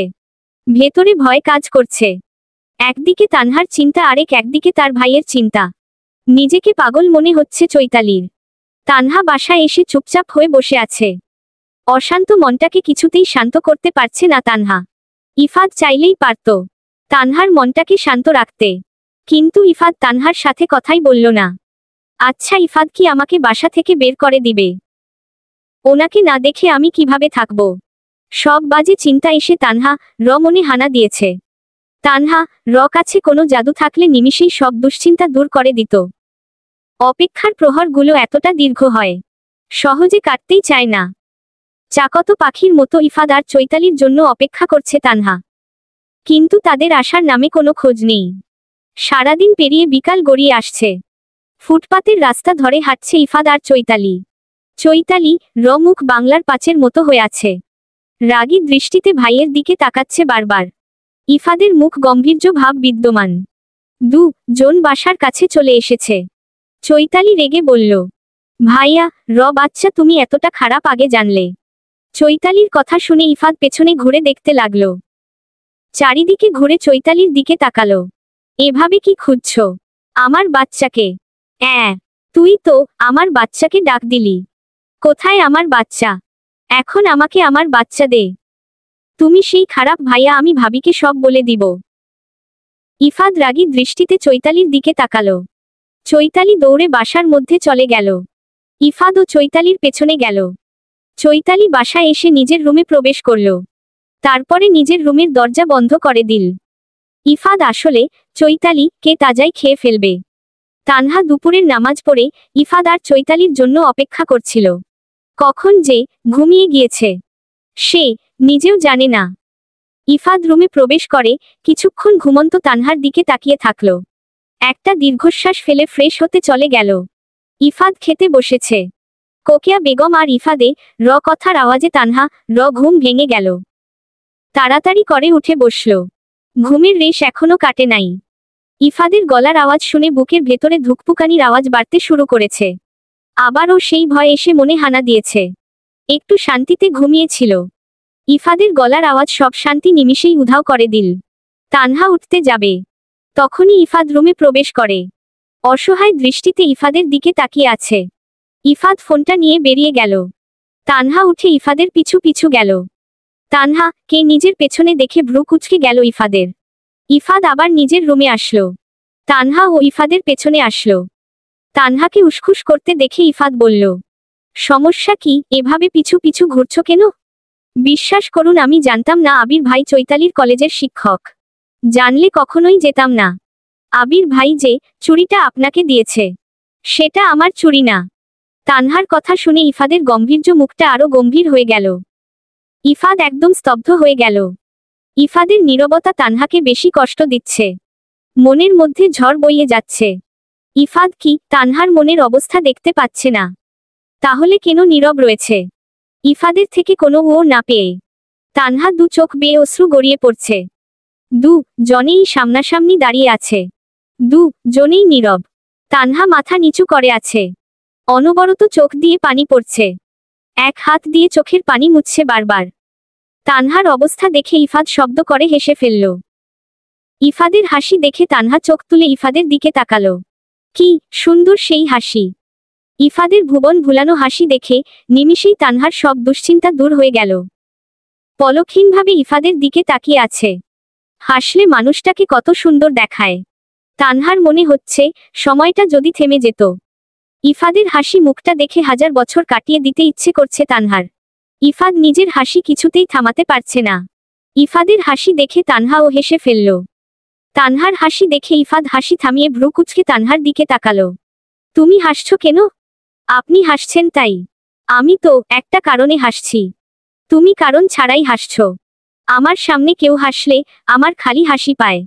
তুমি না কান্না করছিলে, এখন হাসলে কেন?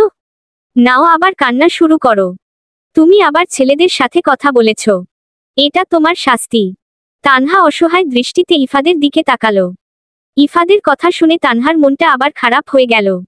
তানহাকে অবাক করে দিয়ে ইফাদ তানহার 2 গাল স্পর্শ করে যত্ন সহকারে 2 চোখের পানি মুছে দিল। তুমি কান্না করছো কেন? তুমি কি কোনো অন্যায় করেছো পাগলি? আমি তোমাকে কিছু বলেছি? তোমার 2 চোখ কান্না মানায় না। সব সময় হাসবে দেখো তো, তোমাকে হাসলে কত সুন্দর দেখায়। আপনি আমাকে আবার ভুল বুঝেছেন তাই না? আমি জানি। তানহা তুমি একটা পবিত্র ফুল। আমি এই পবিত্র ফুলটাকে কিভাবে ভুল বুঝবো বলতো? আমি জানি আমার বউজান কেমন। তুমি আমাকে এতটাই খারাপ মনে করো? আমি কি এতটাই খারাপ তানহা, যে চোখের দেখা দেখে সত্যি মিথ্যা যাচাই না করে তোমাকে ভুল বুঝবো? তুমি আমার বাগানে ফোটা জ্যান্ত গোলাপ ফুল। আমি এই ফুলটাকে কিভাবে কষ্ট দিতে পারি? আমি তো তোমার সাথে এমনি এমন করছিলাম। তুমি রাগ করেছিলে, আমার সাথে কথা বলছিলে না। আমার অনেক খারাপ লাগছিল। আমি ইচ্ছে করে এমন করছি। এমন না করলে তুমি আমার সাথে কথা বলতে। এমন করলাম দেখেই তুমি আমার সাথে কথা বললে। তানহা হতভম্ব হয়ে ইফাদের দিকে তাকালো। আপনার মতো বাজে লোক দুটো দেখি নাই। আমাকে বোকা বানানো। আজকে রাতে আপনার ভাত বন্ধ। লক্ষ্মী সোনা বউ আমার এমন করে না। তোমার জন্য সারপ্রাইজ আছে। আমার কোনো সারপ্রাইজ লাগবে না। ভয়ে আমার দম বন্ধ হয়ে আসার উপক্রম হয়ে গিয়েছিল। আর উনি মজা নিয়েছে। আপনি একদম আমার সাথে বলেন না। বের হন আমার রুম থেকে। এতক্ষণ ভেজা বিড়ালের মতো হয়েছিলে। সত্যি কথা বলে দিলাম, এখন আমার রুম থেকে আমাকেই তাড়িয়ে দিচ্ছ। এই জন্যই বলে সত্যি কথার ভাত নাই। তানহা ঝাড়ু হাতে নিল।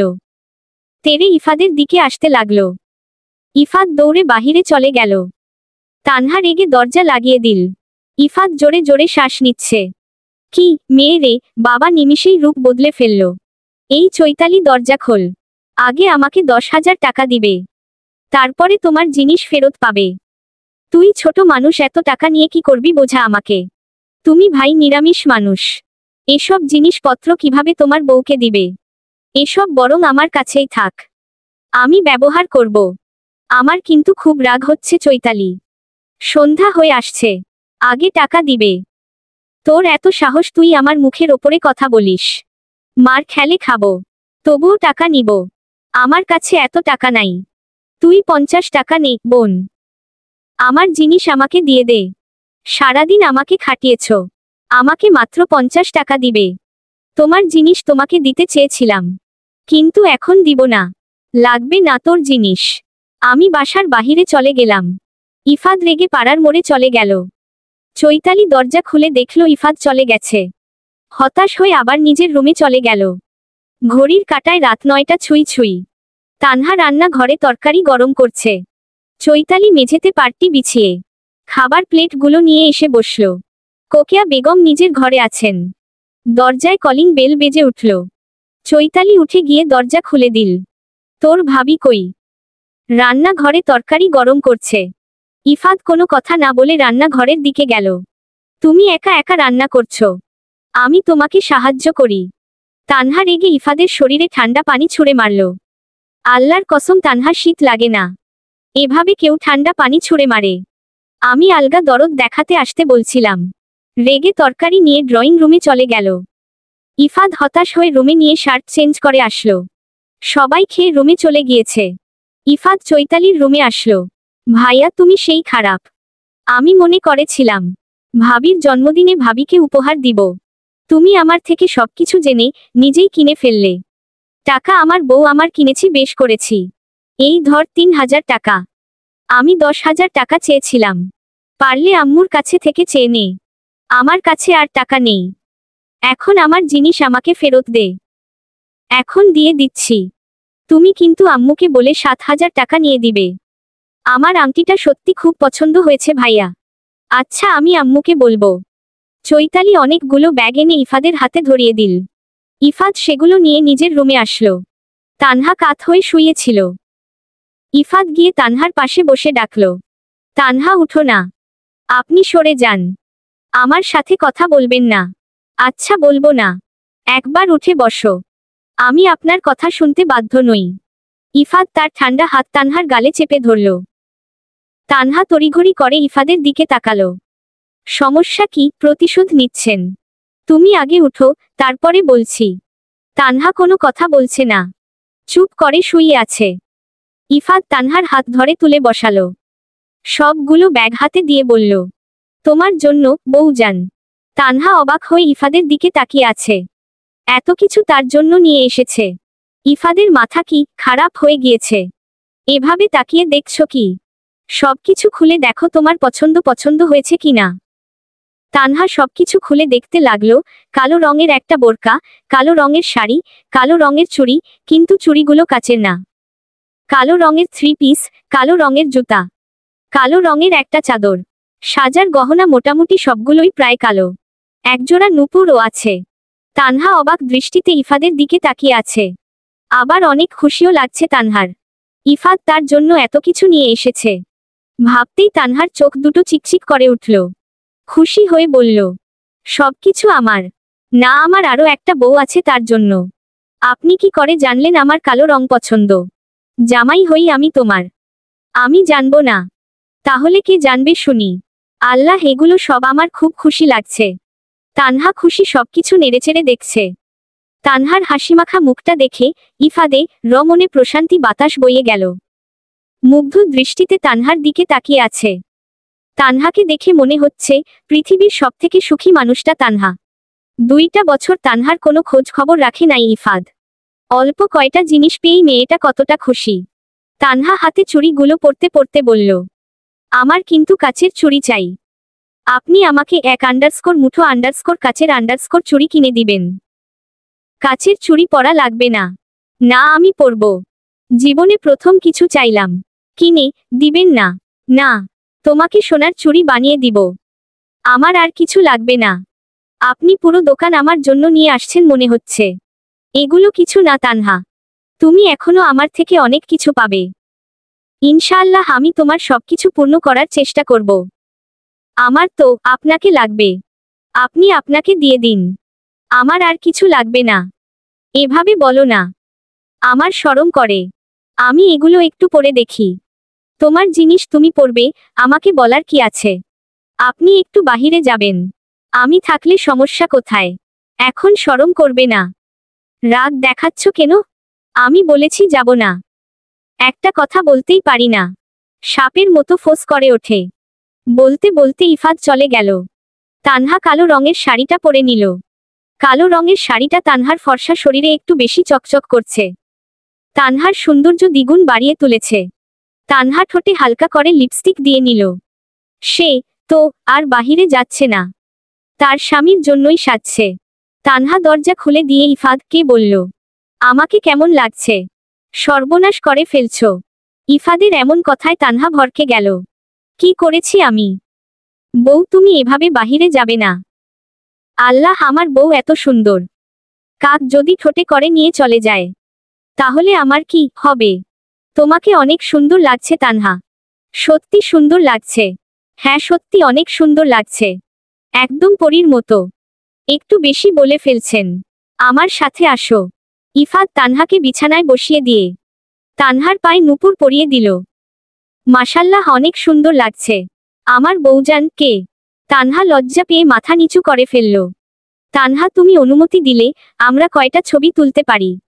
আপনি আমাকে ফেসবুক আইডি খুলে দিবেন। তুমি ফেসবুকের কথা কিভাবে জানলে? তোমার ফেসবুক ব্যবহার করা লাগবে না। কেন? আমি ফেসবুক খুললে আপনার সব কার্যক্রম ধরে ফেলব। ভয় পাচ্ছেন? তুমি আমার ফোন নিয়ে সবকিছু দেখতে পারো। কিছু নেই আমার ফোনে। আমি মেয়েদের সব সময় ঘৃণা করি। আমাকে ও। ইফাদ মাথা নিচু করে ফেলল। আচ্ছা, আমি তোমাকে আইডি খুলে দিচ্ছি। তোমার ফোন নিয়ে এসো। তানহা ফোন নিয়ে আসতে গেল। ইফাদ ফ্লোরে বসে পড়ল। নিজের বিছানা তৈরি করে ফেলল। তানহা ফোন নিয়ে এসে ইফাদের পাশে বসল। ইফাদ তানহার হাত থেকে ফোন নিয়ে ফেসবুক আইডি খুলে দিল। রিলেশনশিপের জায়গায় সিঙ্গেল দিবেন। ইফাদ ভ্রু কুঁচকে তানহার দিকে তাকালো। তুমি সিঙ্গেল? Pure single. আমাকে দেখে কি মনে হয় আপনার? ইফাদ রাগী দৃষ্টিতে তানহার দিকে তাকিয়ে আছে। ওভাবে তাকিয়ে থেকে লাভ নেই। খাঁটি সিঙ্গেল মেয়ে আমি। এখন আমার ফোনটা আমার হাতে দেন। মিথ্যা কথা বলতে মুখ কাঁপছে না। আমি মিথ্যা কথা বললাম বুঝি? তা আমি কি মিথ্যা কথা বলছি শুনি? তুমি সিঙ্গেল কিভাবে হতে পারো? জলজ্যান্ত তোমার একটা জামাই আছে। কে? আমার জামাই? আমি? আপনি স্বীকার করলেন আপনি আমার স্বামী। তাহলে সেদিন ফোন চেয়েছিলাম, আমাকে কেন আপনার ফোনটা দিলেন না? ইফাদ তানহা প্রশ্নের উত্তর দিল না। ফেসবুক আইডি সবকিছু ঠিক করতে লাগলো। সুন্দর একটা বোরকা পরা মেয়ের ছবি প্রোফাইলে দিয়ে দিল। এই প্রথম তানহা নিজের ফোন হয়েছে। আবির হাসনা বেগম কে বলেছিল তানহাকে একটা ফোন কিনে দিতে, কিন্তু হাসনা বেগম কিনে দেন নাই। আবিরকে বুঝিয়েছে ফোন পেলে তানহা খারাপ হয়ে যাবে। মায়ের কথায় যুক্তি আছে ভেবে আবির আর কিছু বলে নাই। ইফাদ ফোনের দিকে মনোযোগী হয়ে আছে। নতুন ফোন তানহার আগ্রহ একটু বেশি। তানহা ফোন দেখার জন্য ইফাদের গা ঘেঁষে বসেছে। ইফাদ বিরক্ত হয়ে বলল, একটা কাজ করো, আমার কোলের মধ্যে এসে বসো। তানহা কোনো কথা না বলে কম্বলের মধ্যে দুটো ঢুকিয়ে দিয়ে ইফাদের কোলের মধ্যে বলে পড়ল। ইফাদ চোখ গোল গোল করে তানহার দিকে তাকালো। দেখুন, ঠান্ডার মধ্যে নেকামি করার ধৈর্য আমার নাই। এমনিতেই অনেকক্ষণ ধরে ঠান্ডার মধ্যে মেঝেতে বসিয়ে রেখেছেন, আমার ফোনটাও হাতে দিচ্ছেন না। বসতে বলেছেন, বসেছি। এভাবে উজবুক মতো তাকিয়ে থাকার কিছু নেই। তুমি আমাকে উজবুক বললে তোমার ফেসবুক অ্যাকাউন্ট এখনই ডিলিট করে দিব। ফোন এখনো হাতেই পড়ে নাই, এখনই এমন পাগলামি করছো? নিজের হাতে ফোন পেলে আমাকে চিনবেনই না। 2টা বছর ছিলেন না, আমার ফোন ছিল না, আমি একা থাকি নাই। আমি কি আপনাকে ভুলে গিয়েছি? লাগবে আপনার ফোন, আমি চলে যাচ্ছি। তানহা উঠে যেতে লাগলে ইফাদ তানহা কে হাতে আবদ্ধ করে ফেলল। এত রাগ করো কোনো? আমি তো তোমার সাথে মজা করছি। এই নাও তোমার ফোন। লাগবে না। এতক্ষণ ফোন ফোন করে জীবন শেষ করে দিচ্ছিলে, এখন নিবে না কেন? আপনি কার নামে সিম তুলেছেন? কেন আমার নামে? আমি এই সিম দিয়ে অপরাধমূলক কাজ করব, আর পুলিশ এসে আপনাকে ধরে নিয়ে যাবে। আমারই ভালো কোনো কাজ করতে হবে না।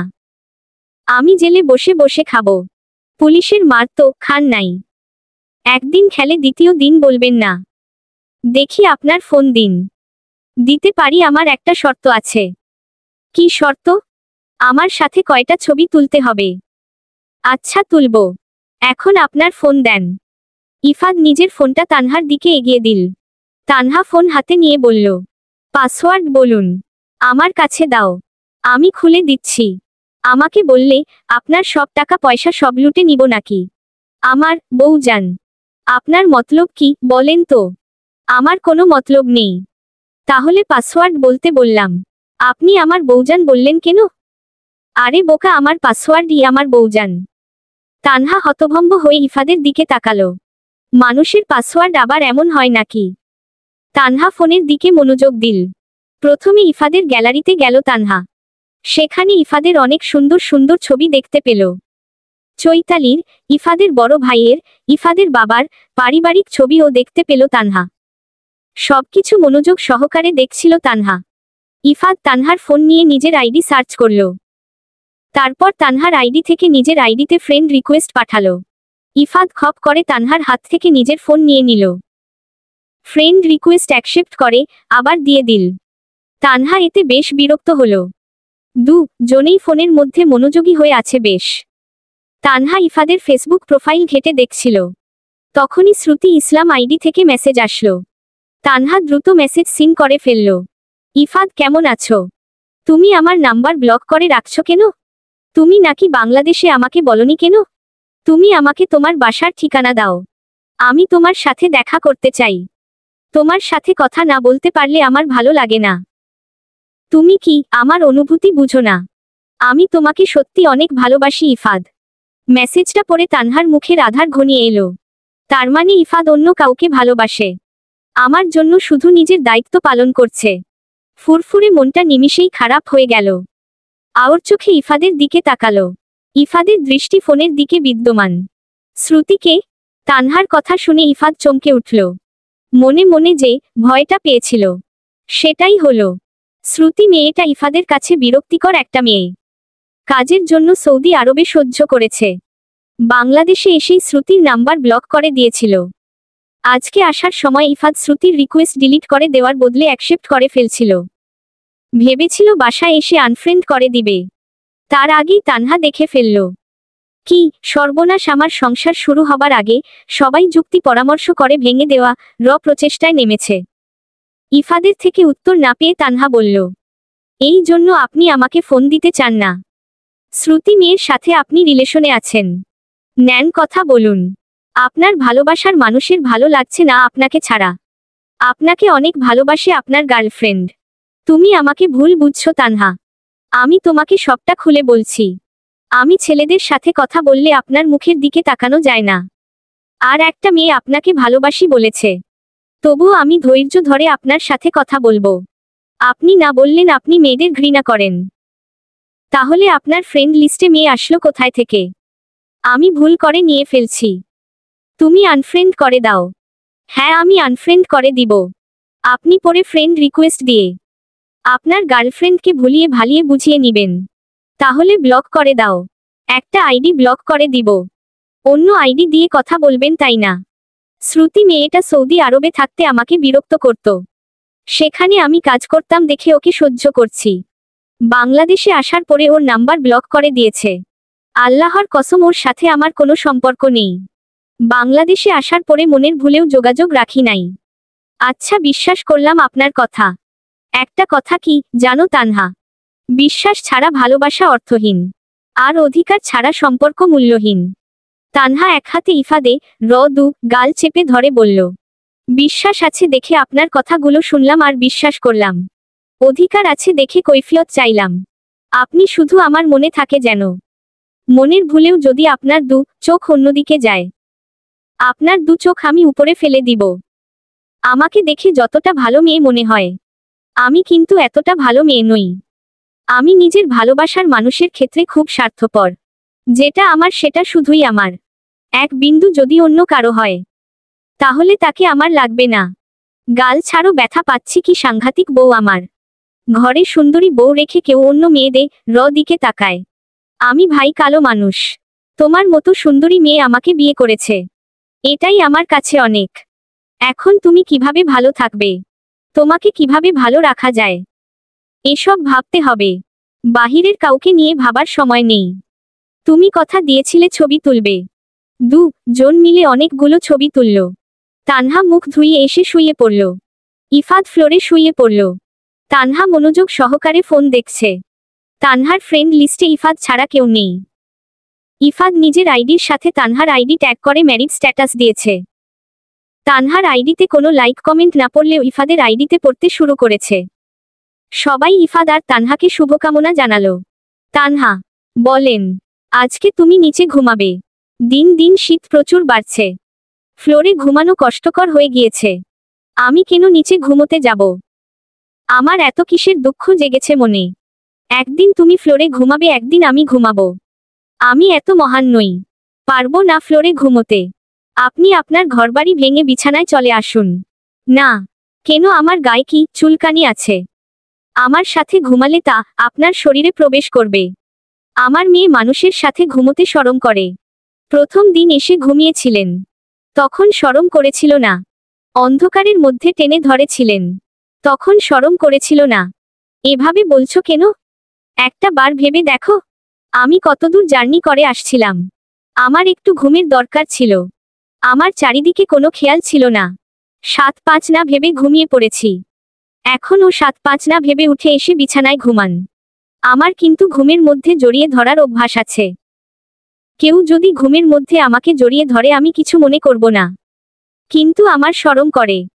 আল্লাহ, তুমি আমাকে কার পাল্লায় ফেলে দিলে? এই ছেলের কথায় কথায় শরম করে। এত যখন শরম করে নিচেই ঘুমিয়ে পড়ুন। আর একটা কথা বললে আমার থেকে খারাপ কেউ হবে না, বলেই তানহা অন্য দিকে ঘুরে শুয়ে পড়ল। ইফাত গভীরভাবে চিন্তায় মগ্ন হল। এভাবে 30 মিনিট অতিবাহিত হয়ে গেল। ইফাত আবার বলে উঠল, এই তানহা, বিছানায় আসি? না। কেন? আসতে দিতে পারি, কিন্তু আমার একটা শর্ত আছে। কি শর্ত? আপনি নামাজ পড়েন না। বিষয়টা আমার একদম ভালো লাগে না, আমাকে অনেক কষ্ট দেয়। আপনি আমাকে কথা দিন, ভোর থেকে আমার সাথে নামাজ পড়বেন। আচ্ছা, এই ব্যাপার বউ, তুমি আমাকে আদর করে ডেকে দিবে। আমি উঠে নামাজ পড়তে যাব। বউ হয়েছ এতটুকু জানো না? সকালে স্বামীকে ভালোবাসে ভুলিয়ে ভালিয়ে বুঝিয়ে ঘুম থেকে তুলতে হয়। অবশ্যই তা আবার বলতে হবে, জামাই যান, আপনার জন্য সকালে ঠান্ডা পানি আমি রেডি করে রাখব। ইফাদ মুখটা বাংলার পাঁচের মতো করে ফেলল। এই তোমার ভালোবাসা? আপনি নামাজ পড়বেন না, আর আমি আপনাকে ভালোবাসবো কখনোই না। যদি নামাজ পড়েন তাহলে ভালোবাসবো, এর আগে না। বললাম তো নামাজ পড়ব। আমি এখন ওপরে আসতে পারবো? আসুন। ইফাদ নিজের ফ্লোরের সংসার ভেঙে সবকিছু নিয়ে তানহার সংসারের দিকে এগোতে লাগল। বিছানায় শুয়ে কম্বলের মধ্যে ঢুকে গেল। এত কিনারে শুয়েছেন কেন? পড়ে যাবেন। একটু এগিয়ে আসুন। তানহার কথায় ইফাদ একটু সাহস পেল। একটু এগিয়ে গেল।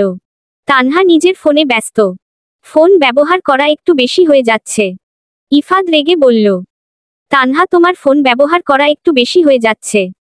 ফোন রেখে চুপচাপ ঘুমাও। ঘড়িতে দেখেছ কয়টা বাজে? 1টা বাজতে যাচ্ছে, আর একটু দেখেই ঘুমিয়ে যাব। অন্যদিন 11টার সময় ঘুমিয়ে যাও। 1টা বাজতে যাচ্ছে, এখনো তাকিয়ে আছো। ফোন কিন্তু ভেঙে ফেলবো। তানহা মন খারাপ করে ফোন রেখে দিল। ফোন বালিশের নিচে রেখে চোখ বন্ধ করে ফেলল। মনটা ফোন ফোন করছে তানহার। ইফাদের ভয় নিতেও পারছে না। কিছু সময় অতিবাহিত হবার পরে দুজনেই ঘুমিয়ে গেল। চারদিকে ভোরের আজানে মধুর সুর কানে আসতেই আড়মোড়া ভেঙে জেগে উঠল তানহা। ইফাদ বেঘরে ঘুমাচ্ছে। তানহা দু চোখ ডলতে ডলতে নিচে নামল। অজু করে এসে ইফাদকে ডাকতে শুরু করল। এই শুনছেন? আপনি বলেছিলেন আজকে ভোর থেকে আপনি আমার সাথে নামাজ পড়বেন। উঠেন, মসজিদে যান। ইফাদে কোনো হেলদোল নেই, আপন মনে ঘুমিয়ে যাচ্ছে। তানহা তার ঠান্ডা হাত ইফাদে গালে চেপে ধরল। ইফাদ একটু নড়েচড়ে উঠল। আপনি কিন্তু বলেছিলেন আজ থেকে আমার সাথে নামাজ পড়বেন। কাল থেকে পড়ব। আজকাল বলে কোনো কথা নেই, এখন এই মুহূর্তে পড়তে হবে। উঠুন বলছি, না হলে ঠান্ডা পানি গায়ে ঢেলে দিব। ইফাদ আবার ঘুমিয়ে গেছে।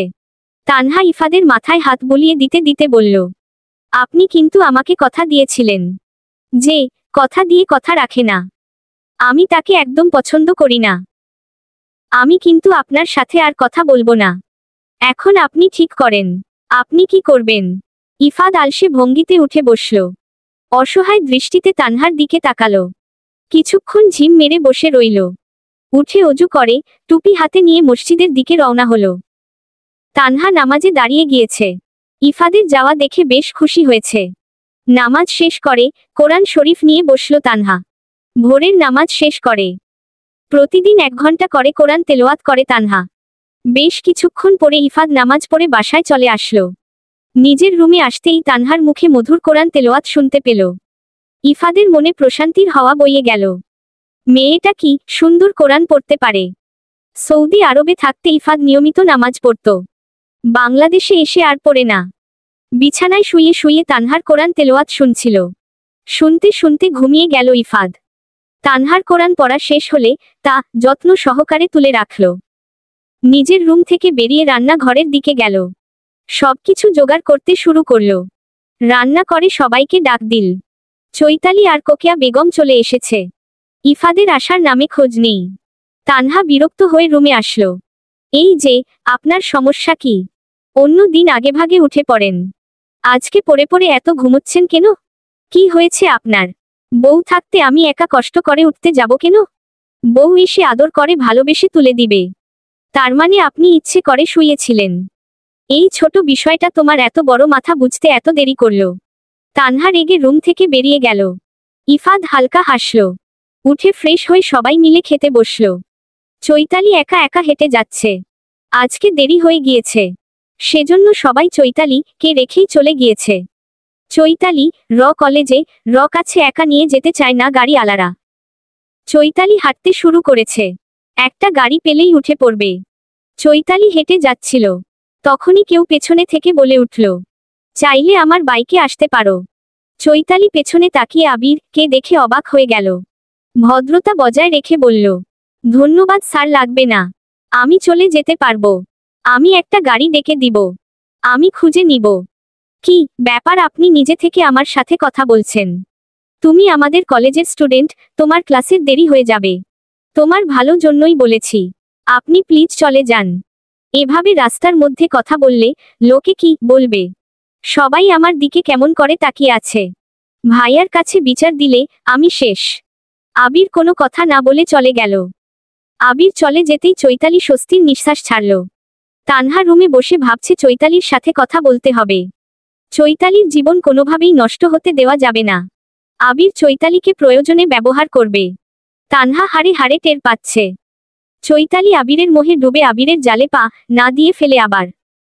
তানহার ভাবনার মাঝেই ইফাত বলল, শুনো, আমি কাজে যাচ্ছি, আমার আসতে অনেক দেরি হবে। বিকেল 5টায় আমার কাজের ছুটি হবে। আপনার কাজ হয়েছে? কই, আমাদের তো বলেন নাই। চৈতালি বলল, না, তানভীর ভাইয়া একটা এনজিও খুলেছে, সেখানেই কাজ নিয়েছি। কালকে কিসের জন্য ওই দিকে গিয়েছিলাম বলো? তানভীর ভাই আমাকে আমার এরিয়া দেখিয়ে দিচ্ছিল। মানে বোঝানোর সময় নেই, বাসায় এসে বুঝিয়ে বলবো। আচ্ছা, দেখে শুনে সাবধানে যাবেন। আর হ্যাঁ, মনের ভুলেও কোনো মেয়ের দিকে তাকাবেন না। সাবধানে থাকবেন, নিজের দিকে খেয়াল রাখবেন। যথা আজ্ঞা মহারানী। বলেই মিষ্টি হেসে চলে গেল ইফাদ। তানহা নিজের কাজে মনোযোগ দিল। কলেজ ছুটি হয়ে গিয়েছে। আজকে চৈতালির ভালো লাগছে না। আজকে প্রাইভেট পড়তে যাবে না। উত্তপ্ত রৌদ্রময় দুপুরে হেঁটে যাচ্ছে চৈতালি। আবির রাস্তায় দাঁড়িয়ে চা খাচ্ছিল। চৈতালিকে দেখে বলল, এই রোদের মধ্যে হেঁটে যাচ্ছ কেন? আমরা মধ্যবিত্ত স্যার, আমাদের সবকিছুর অভ্যাস আছে। এই সামান্য রোদ আমার কোনো ক্ষতি করতে পারবে না। বেশ কথা বলতে জানো। ফুচকা খাবে? তোমরা মেয়েরা তো ফুচকা খেতে অনেক পছন্দ করো। না স্যার, খাবো না, বাসায় যাব। আজকে ভালো লাগছে না। আমাকে এড়িয়ে চলছো। ভাবি আপনার থেকে দূরত্ব বজায় রেখে চলতে বলেছে।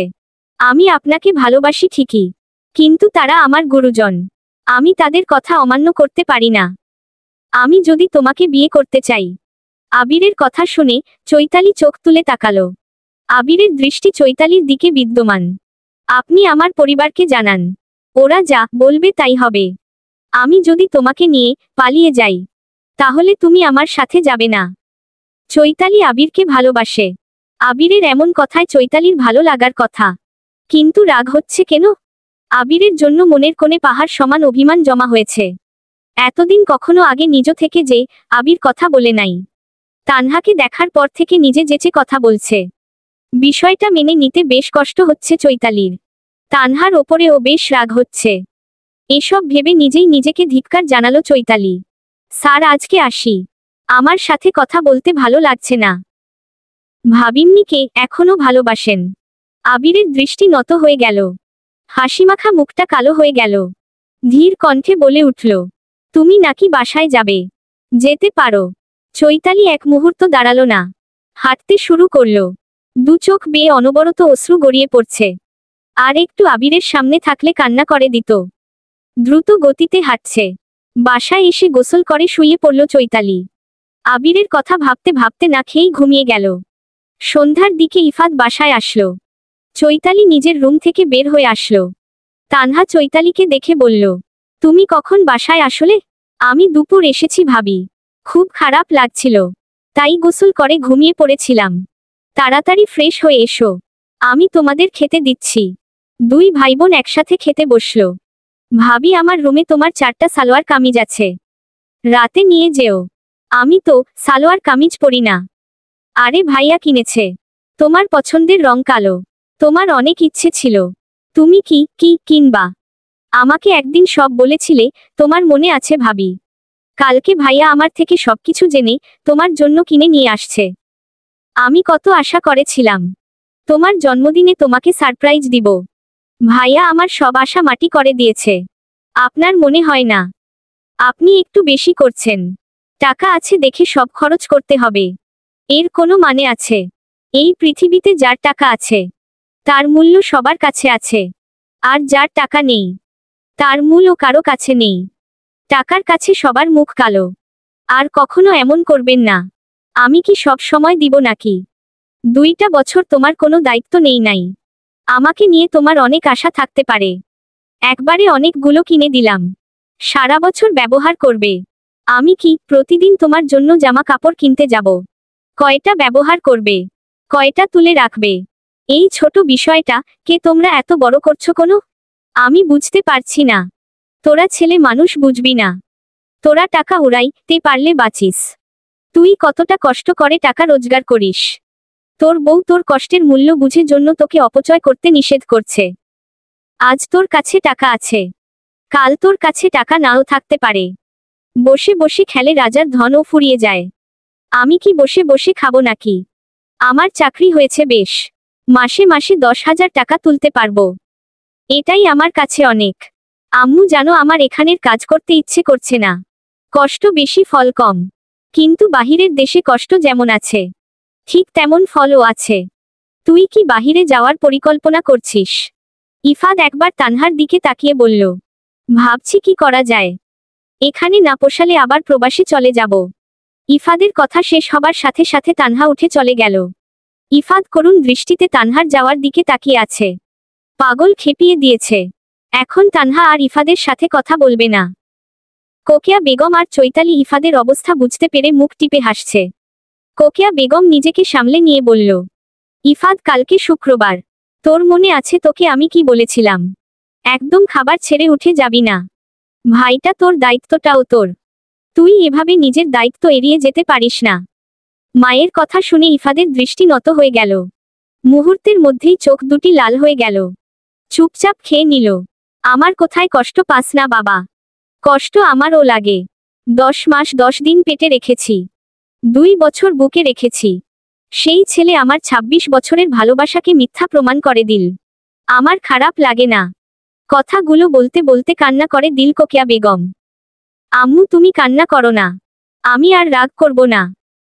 কালকে সব ব্যবস্থা করে দিব। ছেলের কথায় স্বস্তি পেলেন কোকিয়া বেগম। ইফাদ খেয়ে নিজের রুমে আসলো। তানহা মাথায় চিরুনি করছে। কি ব্যাপার তানহা, তুমি ফোন ব্যবহার করছো না? আমি বিশ্বাস করতে পারছি না। তানহা ইফাদের দিকে তাকিয়ে মুখ বাঁকিয়ে বলল, আমাকে আপনার এতটা বোক মনে হয়? আপনি আসার আগেই শান্তি করে ফোন ঘেঁটে নিয়েছি। এখন আপনার কাছে ভালো থাকব। ইফাদ স্থির দৃষ্টিতে তানহার দিকে তাকল। কি ফাজিল মেয়ে, আবার গর্ব করে বলছে যখন ভালো লাগবে না, একা থাকবে, দেখবে তোমার সময় কাটছে না, তখন ফোন ব্যবহার করবে। আপনি কি ফোন আমাকে তুলে রাখার জন্য দিয়েছেন? মোটেও না, প্রয়োজনে ব্যবহার করার জন্য দিয়েছি। এখন তুমি যদি কাজ ফেলে অকারণে ফোন ব্যবহার করো তাহলে তো কথা শুনতেই হবে। আপনি যখন নতুন ফোন হাতে পেয়েছিলেন তখন আপনার অনুভূতি কেমন ছিল? আমারও ঠিক তেমন অনুভূতি হচ্ছে। কয়টা দিন পরে এমনি ঠিক হয়ে যাবে। একটু আমার সাথে এসো। আপনি আবার চলে যাবেন, আপনার কোনো কথা আমি শুনবো না। আমি চলে যাব বলছি, এখনই চলে যাচ্ছি নাকি? বেশি কথা বলো না, আমার সাথে এসো। তানহা ইফাদের সাথে ড্রয়িং রুমে গেল। ইফাদ চৈতালি আর কোকিয়া বেগমকে উদ্দেশ্য করে বলল, তোমাদের কি কি লাগবে বলো, আজকে সবকিছু এনে দিব। এরপরে আর কিছু দিতে পারবো না। চৈতালি নিজের প্রয়োজনীয় জিনিসগুলো নিয়ে আসতে বলল। কোকিয়া বেগম ইফাদের পছন্দ মতো শীতের কাপড় এনে দিতে বলল। ইফাদ তানহাকে উদ্দেশ্য করে বলল, তোমার কি লাগবে? আমার সবকিছু কালকে এনে দিয়েছেন। পারলে আমাকে 1 মুঠো কাচের চুড়ি এনে দিবেন। কখনো এনে দিব না, তাহলে আমার কিছু লাগবে না। আরো ভালো আমার টাকা বেঁচে যাবে। বলেই হাসতে হাসতে চলে গেল ইফাদ। তানহা মন ভার করে ফেলল।